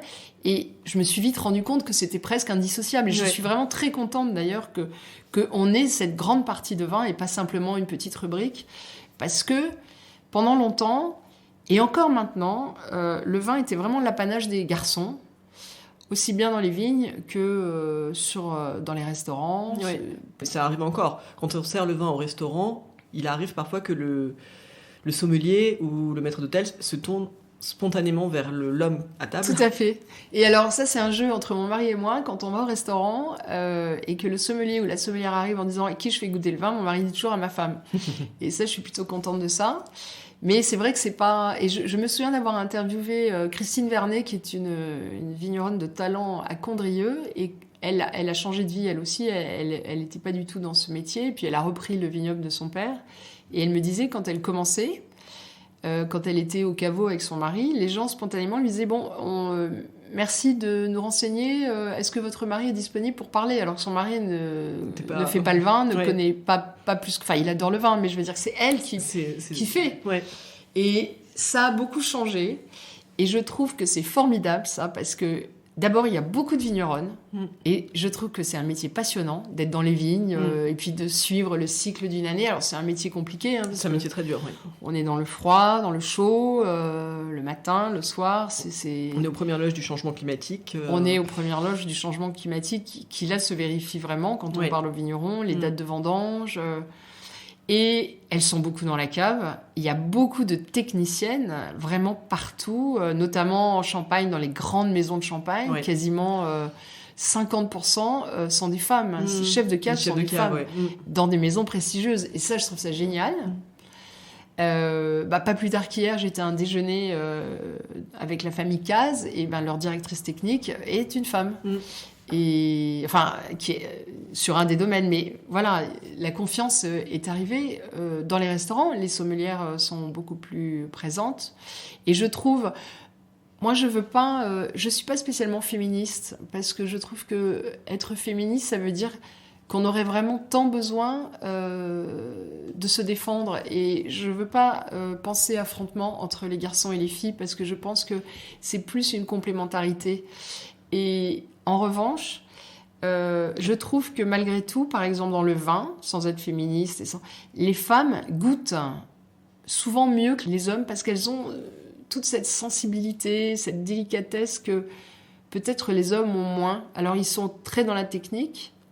Et j'ai l'impression aussi, j'analysais ça il n'y a pas longtemps, que longtemps, justement, le langage était très technique, comme pour être excluant. Oui, c'est vrai. C'est un monde qui fait peur, le monde du vin. Tellement. On ne se fait pas toujours confiance, non. Parce qu'on a peur de se tromper. Oui, et je vois même autour de moi, les gens qui goûtent le vin, souvent n'osent pas dire ce qu'ils pensent. Oui, c'est vrai. Parce qu'ils se disent, oh là là, je vais dire une bêtise, et puis alors comme je suis avec une pro, elle va se moquer de moi. Ouais. C'est comme les gens qui n'osent pas parler anglais parce qu'ils ont un accent, et je leur dis toujours, vas-y. Et en fait, souvent je déguste même avec mes enfants. Déguster, ça veut dire cracher, hein, je le signale, dans un crachoir. Et en fait, souvent, j'ai une de mes filles qui a une grande sensibilité, justement, et elle pose des mots, c'est exactement ça. Alors, elle a un langage moins technique, hein, elle a 21 ans, mais elle sait exactement définir un vin. Et je vois, parmi mes amis qui sont vraiment néophytes, ils ont en fait cette connaissance. On est tout à fait capable de faire la différence. Pourquoi on ne ferait pas la différence entre un bon plat et un mauvais plat? Et pourquoi on ne le ferait pas entre un bon vin et un mauvais vin? D'accord avec vous. Après, pour rebondir sur ce que vous disiez sur le féminisme, etc., pour moi, c'est plutôt une question d'arriver à une égalité, et à une égalité des chances, notamment. Oui. Et que le genre ne devienne plus un sujet. Un sujet. En fait, alors, pour moi, une fois qu'on en sera là, effectivement, on se posera sûrement plus de questions, mais c'est surtout ça, quoi. Alors, on a encore du travail, mais c'est vrai que j'ai l'impression, quand je vois, moi j'ai 2 filles et 2 garçons, mes filles font pas plus la cuisine ou ne débarrassent pas plus que mes garçons le font. Et surtout, j'ai l'impression que déjà le problème de travail ne se pose pas. Je veux dire, toutes les femmes, nos mères, pour beaucoup, ne travaillaient pas. Là, c'est déjà plus un problème. Et j'ai l'impression quand même, je veux en tout cas avoir cet espoir qu'elles elles seront à égalité au moment d'être embauchées, d'être recrutées, et même si ça reste peut-être un peu plus difficile d'exister. En France, on a quand même cette chance. On n'habite pas dans des pays où la femme est exclue, ou en tout cas diminuée. En tout cas, tout le pays, le continent. Non. Oui, mais c'est vrai que dans les faits, on n'est pas encore tout à fait. Non, mais on n'est pas dans les pays musulmans, on n'est pas dans les pays même asiatiques, hein, qui très modernes. En Corée, il faut être beaucoup plus forte que les autres pour trouver sa place. En Chine aussi, ce qui n'est pas le cas chez nous, quand même. Et sur la question, donc, vous le constatez, les femmes ont une place de plus en plus importante en cuisine comme dans le monde du vin. Vous qui avez une vision, un regard acéré sur les deux. Est-ce que, selon vous, vous en tant que femme de médias, c'est de votre ressort aussi d'y contribuer en mettant en avant les femmes dans ces métiers? Ah oui, ouais. Moi, je suis très girl power, de toute façon. J'aime les femmes. Enfin, je trouve qu'on a de la chance d'être une femme, malgré tout, même si c'est parfois compliqué dans certains secteurs. Et c'est vrai que j'ai l'impression que les femmes, on devrait d'abord être tous s'entraider, être amies. Et c'est vrai que c'est plus dur dans le métier de la restauration, par exemple. Être une femme, c'est plus compliqué parce que les horaires sont compliqués. Quand on est une femme, on veut aussi avoir des enfants. En tout cas, certaines d'entre elles, Oui, beaucoup d'entre elles. Être mariée, un mari qui rentre tard et qui ne s'est pas occupé de ses enfants, personne ne dira jamais « Ah, quel mauvais père !» Une femme qui rentre à 22h et qui n'a pas eu le temps de faire les dîners, on dira « Elle manque un peu ». Donc c'est la société en fait qui... La société elle est encore... C'est quand même encore compliqué. D'ailleurs, les femmes au foyer ne sont pas mises en avant alors qu'elles font un travail de dingue et pas toujours facile. Et que grâce à l'éducation, on sera quand même peut-être meilleurs citoyens aussi. De ne pas être laissé comme ça, mis de côté. Donc c'est un travail fondamental que font les femmes en restant chez elles. Mais c'est vrai que c'est compliqué encore. Et du coup, j'ai vraiment envie de porter les femmes en cuisine, par exemple, parce que, oui, je vois, moi j'ai beaucoup d'amis chefs, c'est compliqué pour elles. Elles ont des vies. Leur vie ne s'arrête pas quand elles ferment leur restaurant. Elles continuent à la maison, avec ou sans enfants d'ailleurs. Un homme chef. Mariées ou pas mariées. On a toujours double tâche, nous les femmes. Alors, c'est vrai que c'est peut-être pour ça qu'on sait faire plein de choses d'ailleurs. Plus que les hommes. On dit toujours que les hommes sont monotâches. J'adore les hommes, hein. Mais c'est vrai qu'ils ont moins de faculté de passer de quelque chose à autre chose rapidement. Ce qu'on a, nous, c'est notre force quand même. Ouais. Et la corollaire de ça, c'est aussi un sujet dont on parle pour le coup très très peu en matière d'égalité homme-femme. C'est donc on l'a dit, il y a beaucoup de femmes journalistes dans l'univers food. On sait que c'est difficile pour les femmes en cuisine. Mais ça peut être aussi difficile d'être une femme journaliste dans un milieu de la cuisine qui est encore très masculin. Vous, comment est-ce que vous gérez ça ? Comment est-ce que vous le gérez depuis le début de votre carrière ? Le fait d'être parfois seul avec des brigades d'hommes, enfin voilà. Est-ce que ça a été un sujet pour vous ? Comment est-ce que vous préparez vos journalistes à ça ? Quand vous avez aussi des jeunes femmes journalistes ou aspirantes journalistes qui viennent vous voir, qu'est-ce que vous leur dites ? Alors, moi, j'ai la chance de n'avoir jamais rencontré vraiment de problèmes de situations compliquées, délicates. Mais ce qui est sûr, c'est que je pense qu'il faut malheureusement arriver aussi un peu avec un profil bas, ce qui est triste à dire, hein, mais moi je joue toujours tout de suite la carte de l'amitié pour qu'il n'y ait pas de quiproquo. Mais c'est vrai que les chefs, c'est un métier où il y a beaucoup de testostérone, ils aiment briller, il faut, je pense, d'ailleurs c'est pas une critique, hein, il faut un fort ego pour être un très bon cuisinier, parce que je pense qu'il faut avoir envie vraiment d'être le meilleur, quoi. Parce que tous ces chefs-là, ils font la cuisine pour partager, pour offrir. Je pense que être chef, c'est à 99% être généreux. Mais c'est aussi pour briller avec en plus ces guides autour d'eux qui tournent. Ils ont tous envie de consécration. Donc c'est vrai qu'il faut... Et du coup, c'est vrai que il y a parfois, ce que j'ai ressenti, c'est le côté un petit peu condescendant des chefs avec nous journalistes. En plus, il se trouve que moi, c'est un monde que je connais très bien puisque je sais faire la cuisine. Oui. Je sais faire la cuisine, je sais faire des courses, je sais, j'ai vécu toutes les facettes et j'ai la chance, en plus dans mes émissions, de rencontrer, et ça c'est une chance formidable, des producteurs partout en France, des gens qui font finalement la base. Sans eux, les chefs n'existeraient pas.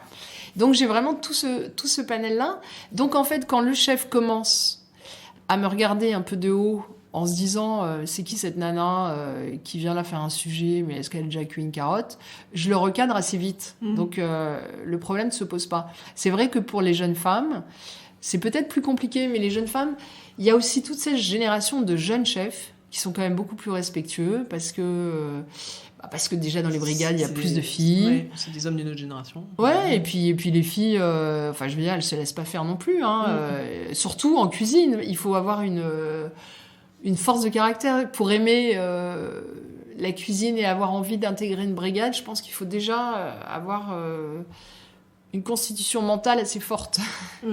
Totalement. J'aimerais bien qu'on parle aussi d'un point dans le rapport que les chefs ont avec la presse. On le sait, la communication aujourd'hui, quand on lance un restaurant, quand on est un chef, la communication c'est quelque chose d'indispensable. On voit beaucoup de chefs qui se font accompagner d'agences de presse au lancement d'un restaurant, voilà. Pour ceux qui nous écoutent, les chefs hommes, femmes, peu importe, quels conseils vous pourriez leur donner pour finalement arriver jusqu'à vous ou jusqu'aux journalistes ? Est-ce que comment faire en fait pour se faire repérer, comment se faire connaître ? Alors je suis contente que vous me posiez cette question parce que souvent, comme vous disiez, beaucoup de chefs ou de maisons de vin ou de produits ont des attachés de presse, mais ça coûte cher en fait, ça coûte très très cher. Oui, bien sûr. Et souvent, on n'a pas les infos de chefs tout aussi talentueux, de produits tout aussi formidables, de vignerons incroyables, parce qu'ils n'ont pas les moyens de se payer une attachée de presse. Et souvent, quand je rencontre des chefs, je leur dis « mais tu n'as pas besoin d'attaché de presse, essaie de le faire toi, ou si tu as un compagnon, une compagnonne, ou quelqu'un dans ton bureau qui peut aussi communiquer. » Mais surtout, à la fin du magazine, on a ce qu'on appelle un ours, qui résume tous les gens qui ont travaillé dans ce magazine. Et il y a une adresse mail et un téléphone. Et moi, j'engage les gens qui m'écoutent aujourd'hui de ne pas hésiter à m'envoyer leurs produits, leurs communiqués de presse, s'ils en ont, ou en tout cas leurs informations. Ça arrive parfois. Et moi, je suis une grande sentimentale. Et comme je sais, comme c'est difficile, puisque je l'ai vécu, je porte une attention importante à ça. Et ça m'arrive de recevoir des bouteilles de vignerons qui ont pris le magazine, qui ont vu mon adresse, et qui m'envoient leur bouteille avec un petit mot. Et je trouve ça génial. Et je crois que toujours, j'en ai parlé. Comme aussi, j'avais reçu des biscuits d'un pâtissier qui s'était lancé tout seul et qui avait fait cette démarche de faire ça. Alors, pour exister, c'est vrai que c'est compliqué parce que il y a tellement de monde. Là, à Paris cette année, je parle de Paris parce que j'y travaille. Mais vous devez le savoir aussi, oui, bien sûr. le nombre de restaurants qui se sont ouverts et qui fermeront peut-être bientôt, de concepts, de gens qui sont partis, arrivés, de trucs qui ouvrent, de trucs qui ferment, de chefs qui va. Je dirais que, évidemment, le meilleur moyen qu'on parle de soi, c'est de faire de la bonne cuisine. D'avoir peut-être un Insta quand même, mais sur cet Insta, je dirais que moi, j'aime bien un Insta un peu personnel. Le chef qui met que des recettes de cuisine... Ok, t'es très fort, techniquement, t'es peut-être même le meilleur, mais moi j'aime bien les Insta qui mélangent les genres. J'aime pas les Insta où il y a que de la cuisine, j'aime pas les Insta où il y a des photos de photographes. Oui, voilà. Insta, c'est la fenêtre de liberté, donc profitons-en pour mettre nos coups de cœur, nos coups de gueule, autre chose. Finalement, chacun met ce qu'il veut, mais en tout cas un peu de son cœur. Et donc oui, voilà, pour exister, être sans doute sur Insta, mais de façon plus personnelle. Les attachés de presse vont me maudire, mais peut-être pas forcément prendre une attachée de presse, ou alors bien la choisir. C'est possible de faire autrement si on ne peut pas se le permettre. Oui, bien sûr, c'est possible. D'abord, vous achetez tous les magazines de cuisine ou tous les magazines qui pourraient vous aider et puis vous leur envoyez. Moi, je reçois aussi des mails parfois de restaurateurs qui m'invitent en direct à venir goûter leur cuisine, à échanger avec eux. Donc, aller de l'avant. Donc, oser encore une fois. Oser, oui, dans la vie, il faut oser. Est-ce qu'il y a des projets dont vous aimeriez nous parler ? Alors, des projets, alors que je vous l'ai dit, j'en ai tellement des millions. Oui, alors j'aimerais... j'ai commencé d'ailleurs, mais j'ai pas eu tellement le temps. J'aimerais bien faire des petites vidéos courtes de cuisine, mais pas forcément des recettes, mais plus des astuces. Parce que... Souvent, quand j'écris des recettes, et même quand j'écrivais les recettes de mes émissions, je discutais avec la directrice de Cuisine TV, et puis je disais « Oh, mais cette recette, non, on va pas la faire, elle est trop simple. » Elle m'a dit « Mais Sophie, tu n'imagines pas d'où viennent les gens, en fait, en termes de technique et tout. Les gens, la plupart des gens, malheureusement, ne savent pas faire une mayonnaise, une vinaigrette, les trucs les plus simples possibles. Et finalement... Alors, ceux qui apprennent laissent la place à la génération qui ne sait pas. Donc, il y a toujours des gens qui ne sauront pas. Et dans cette idée de démocratiser la cuisine et surtout de donner envie aux gens d'y passer du temps, parce que c'est tellement fabuleux de passer du temps en cuisine, et puis même la fierté aussi du travail bien fait. Après, vous invitez des amis à dîner, vous faites... J'ai remarqué dans les soirées où on mange mal et les soirées où on mange bien... Mais l'ambiance est totatalement différente. Ouais, on est bien d'accord. On s'en souvient de manière complètement différente. Mais on s'en souvient, et je vois parfois... Je me souviens, j'avais fait une soirée à la maison où... Bon, évidemment, moi, j'adore cuisiner, donc il y avait plein de choses. Et puis, il y avait une sorte de magie, cette soirée-là. Et avec mon mari, on a quelques belles bouteilles qu'on garde comme ça pour des bons moments.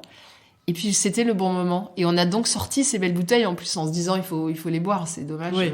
Une bouteille qui reste dans sa cave n'a aucun intérêt. Elle devient belle quand on l'ouvre.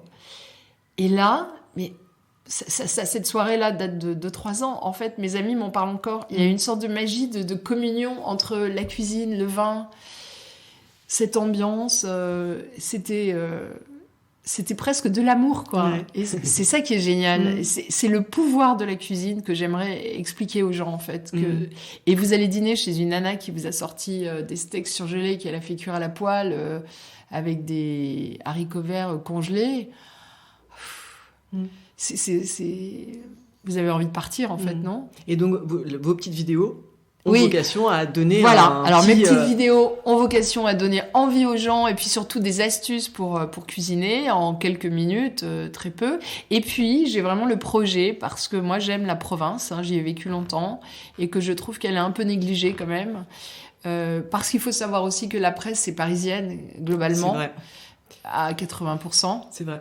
Et que donc c'est compliqué pour nous, journalistes, d'avoir des antennes partout en province. Mais quand je fais mes émissions et que je rencontre tous ces gens incroyables dont personne ne parle, c'est eux les stars, bien plus que les chefs qui vont utiliser leurs produits. C'est des gens qui ont une vie mais extrêmement compliquée. D'abord parce qu'ils gagnent pas un rond. Ils ne vivent que de leur passion. Oui, c'est ça. Les producteurs sont... Vous êtes producteur, vous êtes éleveur, vous levez aux aurores quand vous élevez des animaux. Il n'y a pas un jour off. Oui. Vos chèvres, elles ont besoin d'être nourries, d'être soignées. Et ces gens-là, qui font ça vraiment par passion et pas du tout dans un souci de gagner de l'argent, je dirais même pas qu'ils vivent, ils survivent. Et il y a un vrai problème en France là-dessus, d'ailleurs, parce que c'est sans faire de politique là, il faudrait vraiment qu'on aide ces gens-là, qu'on les mette en haut de l'affiche, beaucoup plus que les chefs qui sont en haut de l'affiche déjà. Et j'ai donc envie de faire un magazine qui va voir plus ces gens et qui serait un magazine qui, chaque fois, fasse un focus dans une région pour parler de cette région, de cette richesse, parce que en France, il n'y a pas une région où il n'y a pas de richesse. C'est ça la force du terroir français. Partout que vous ayez. Il est multiple Il est multiple et en plus, on a des différences incroyables. C'est ça qui est génial. On mange pas pareil en Bretagne que sur la Côte d'Azur. On mange pas pareil dans le sud-ouest qu'en Alsace. Chez Christine Ferber. Que chez Christine Ferber.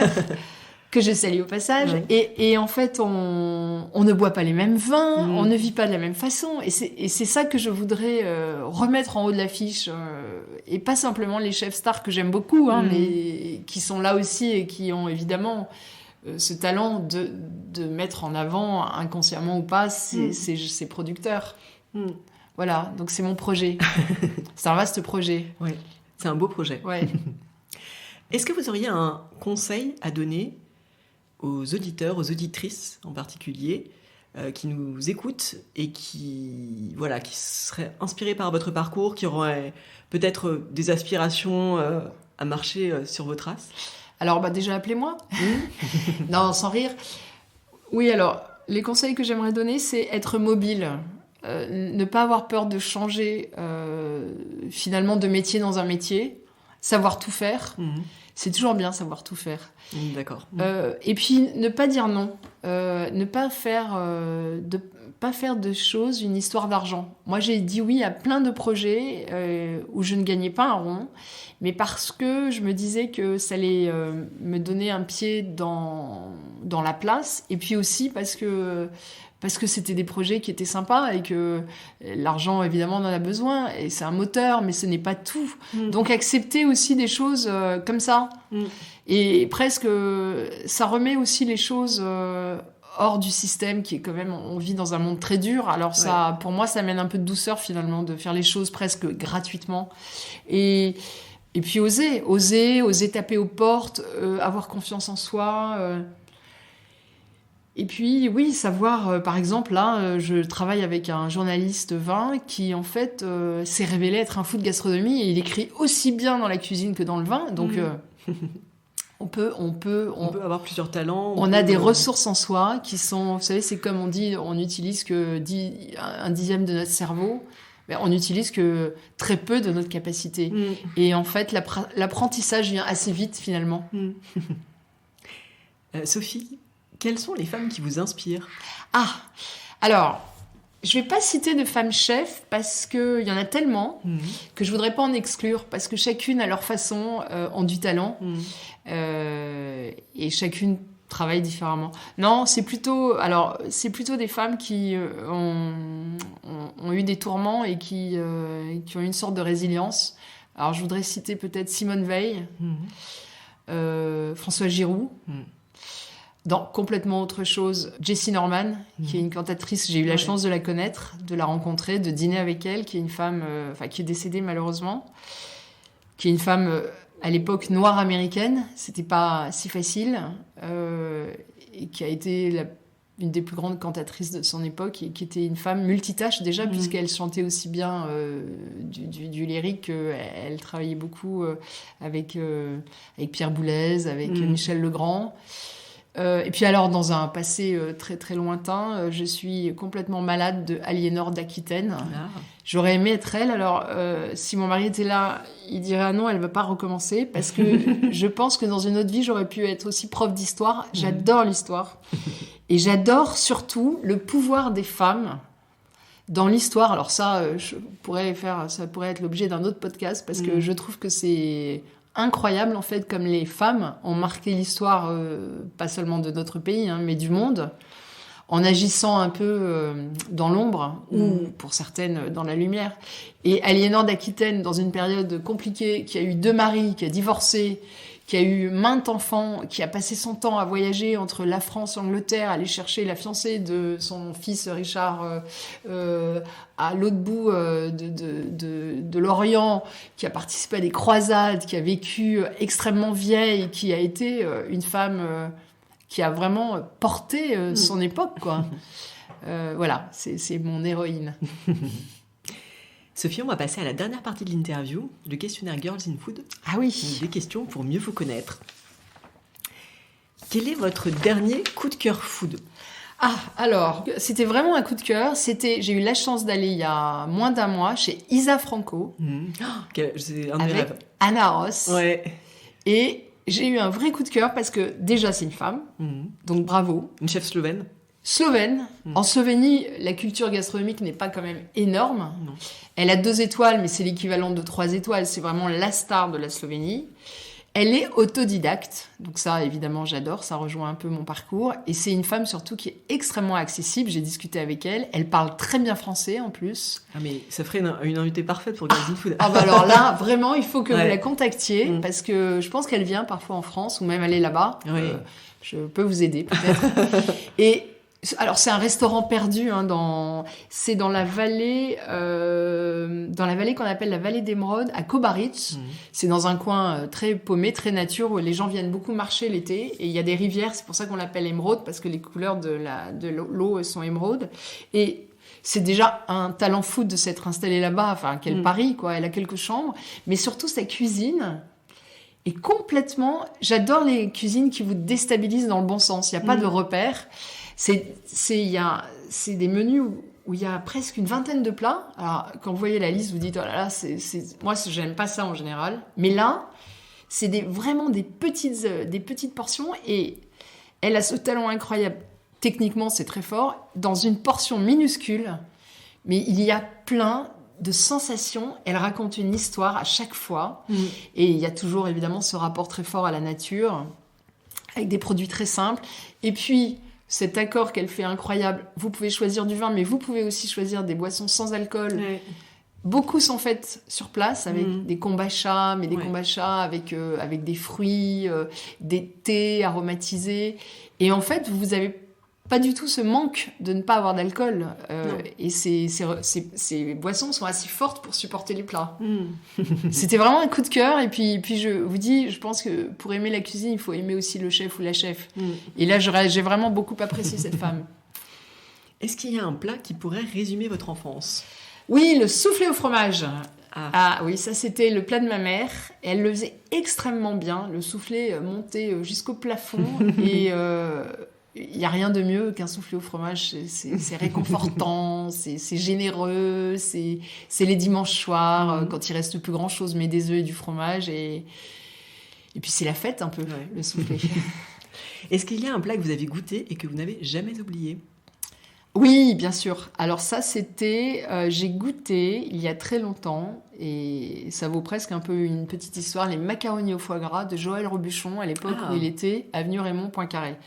Et vous devez savoir, vous qui êtes aussi une grande gastronome, qu'à Paris, beaucoup de chefs font des macaronis ou des pâtes au foie gras. Et en fait, beaucoup se sont inspirés. Je dois dire que, sans aucune modestie, je suis un peu à l'initiative de cette recette, parce que j'étais avec mon mari, quand on a goûté ce plat, c'était incroyable. C'était vraiment un coup de foudre. C'était des penne, je crois. et avec du comté, mais de qualité incroyable, évidemment, le foie gras qui fondait dedans. Enfin, c'était un plat riche, généreux. Et je suis... le lendemain, je passe au restaurant de mon ex-mari et je parle avec son chef et je lui parle de ce plat. Et je le pique tellement de curiosité qu'il se dit, je vais essayer de le faire à sa façon. Donc, c'est ce qu'il a fait. Et entre-temps, un autre chef a entendu parler de ce plat, donc est venu le goûter au restaurant et a fait sa version. Donc, en fait, ça fait boule de neige. Il y a 10 versions de... Alors, merci, monsieur Robuchon, mais j'ai l'envie de dire que c'est aussi un peu parce que j'avais fait part de ce coup de cœur. Est-ce qu'il y a un aliment que vous détestez ? Oui, cette mode du pigeon cuit rosé. Déjà, je suis pas très fan du pigeon, alors en plus, quand il arrive saignant... On est d'accord. J'ai l'impression que je vois encore l'animal dans l'assiette et j'ai vraiment du mal avec ça. Il faut, d'ailleurs, c'est un message que je passe au chef, arrêtez avec le pigeon. Il y a d'autres volailles à cuisiner. Est-ce qu'il y a un produit que vous avez toujours au frigo ou dans votre cuisine ?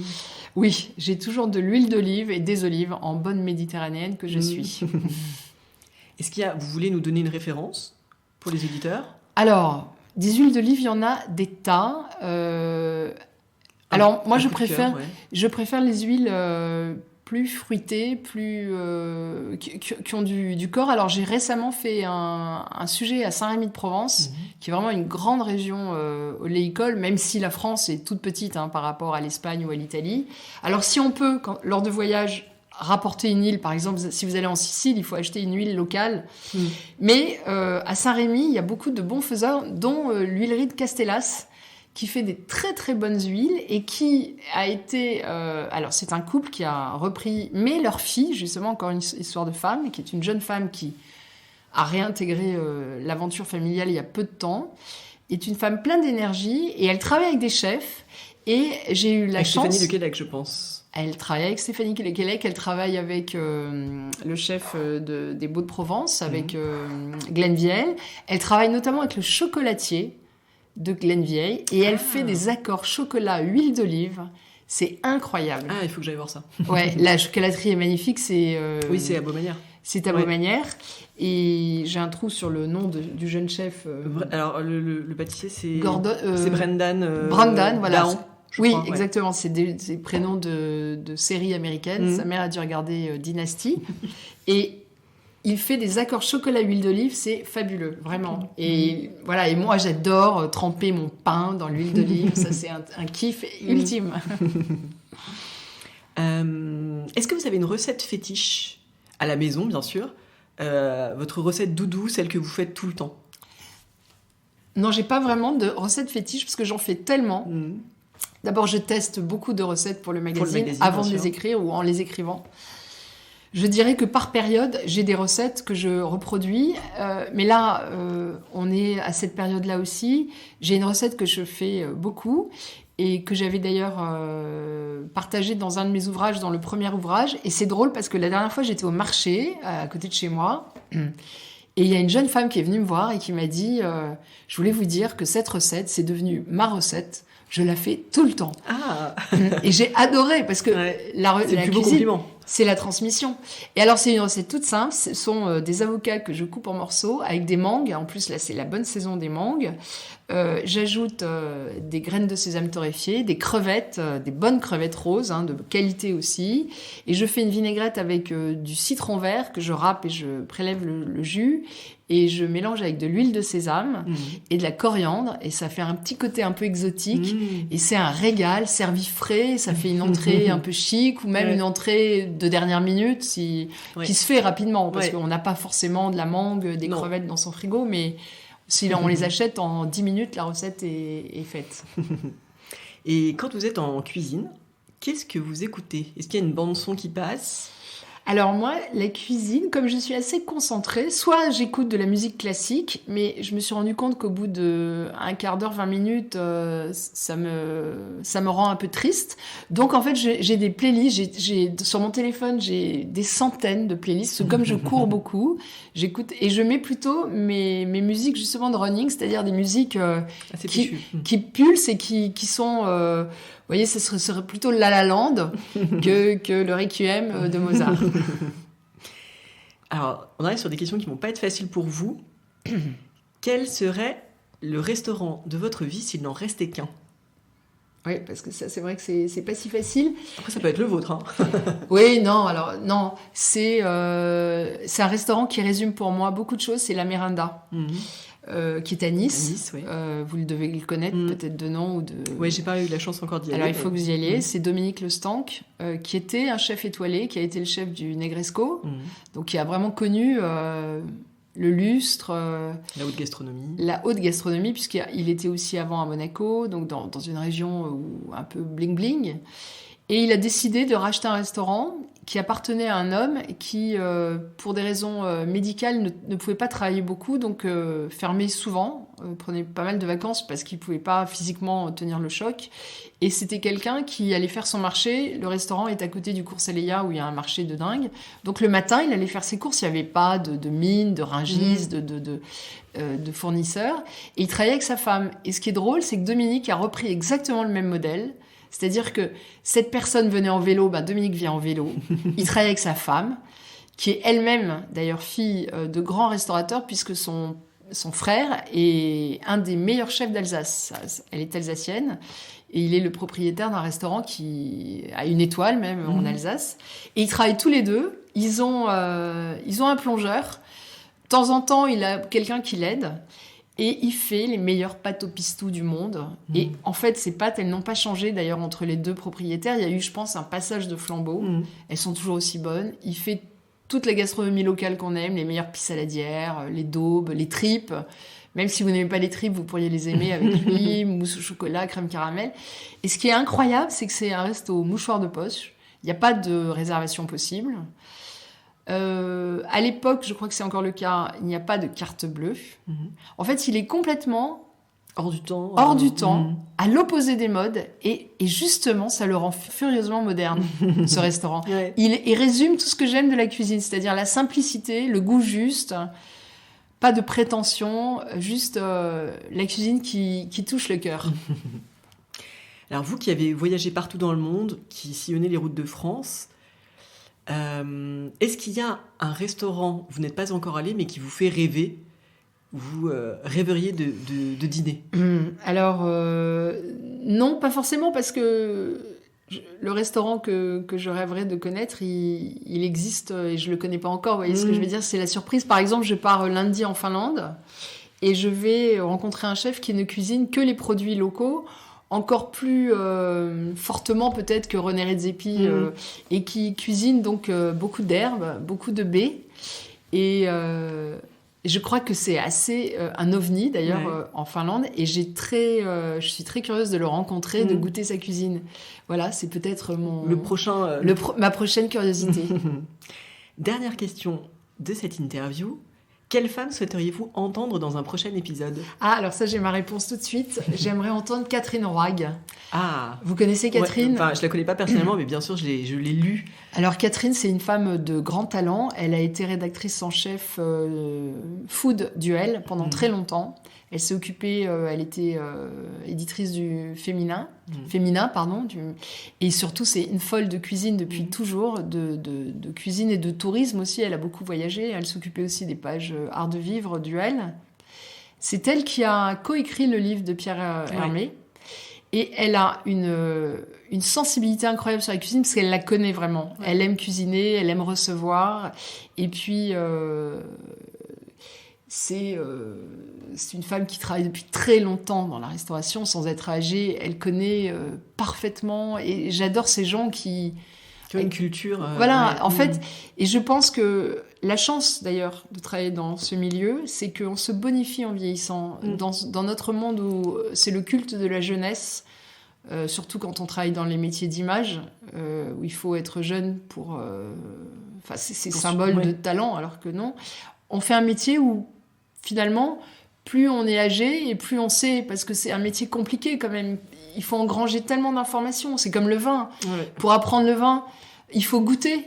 C'est la seule chose qui fait. Et donc, prendre du temps, goûter, regoûter, découvrir notre vignoble est tellement immense. Et donc, Catherine, elle a ce background et cette force en elle, elle a une vraie bibliothèque mentale, en fait, sur la cuisine. Donc, j'aimerais bien écouter ce qu'elle aurait à vous dire. Eh ben, mille merci pour cette recommandation.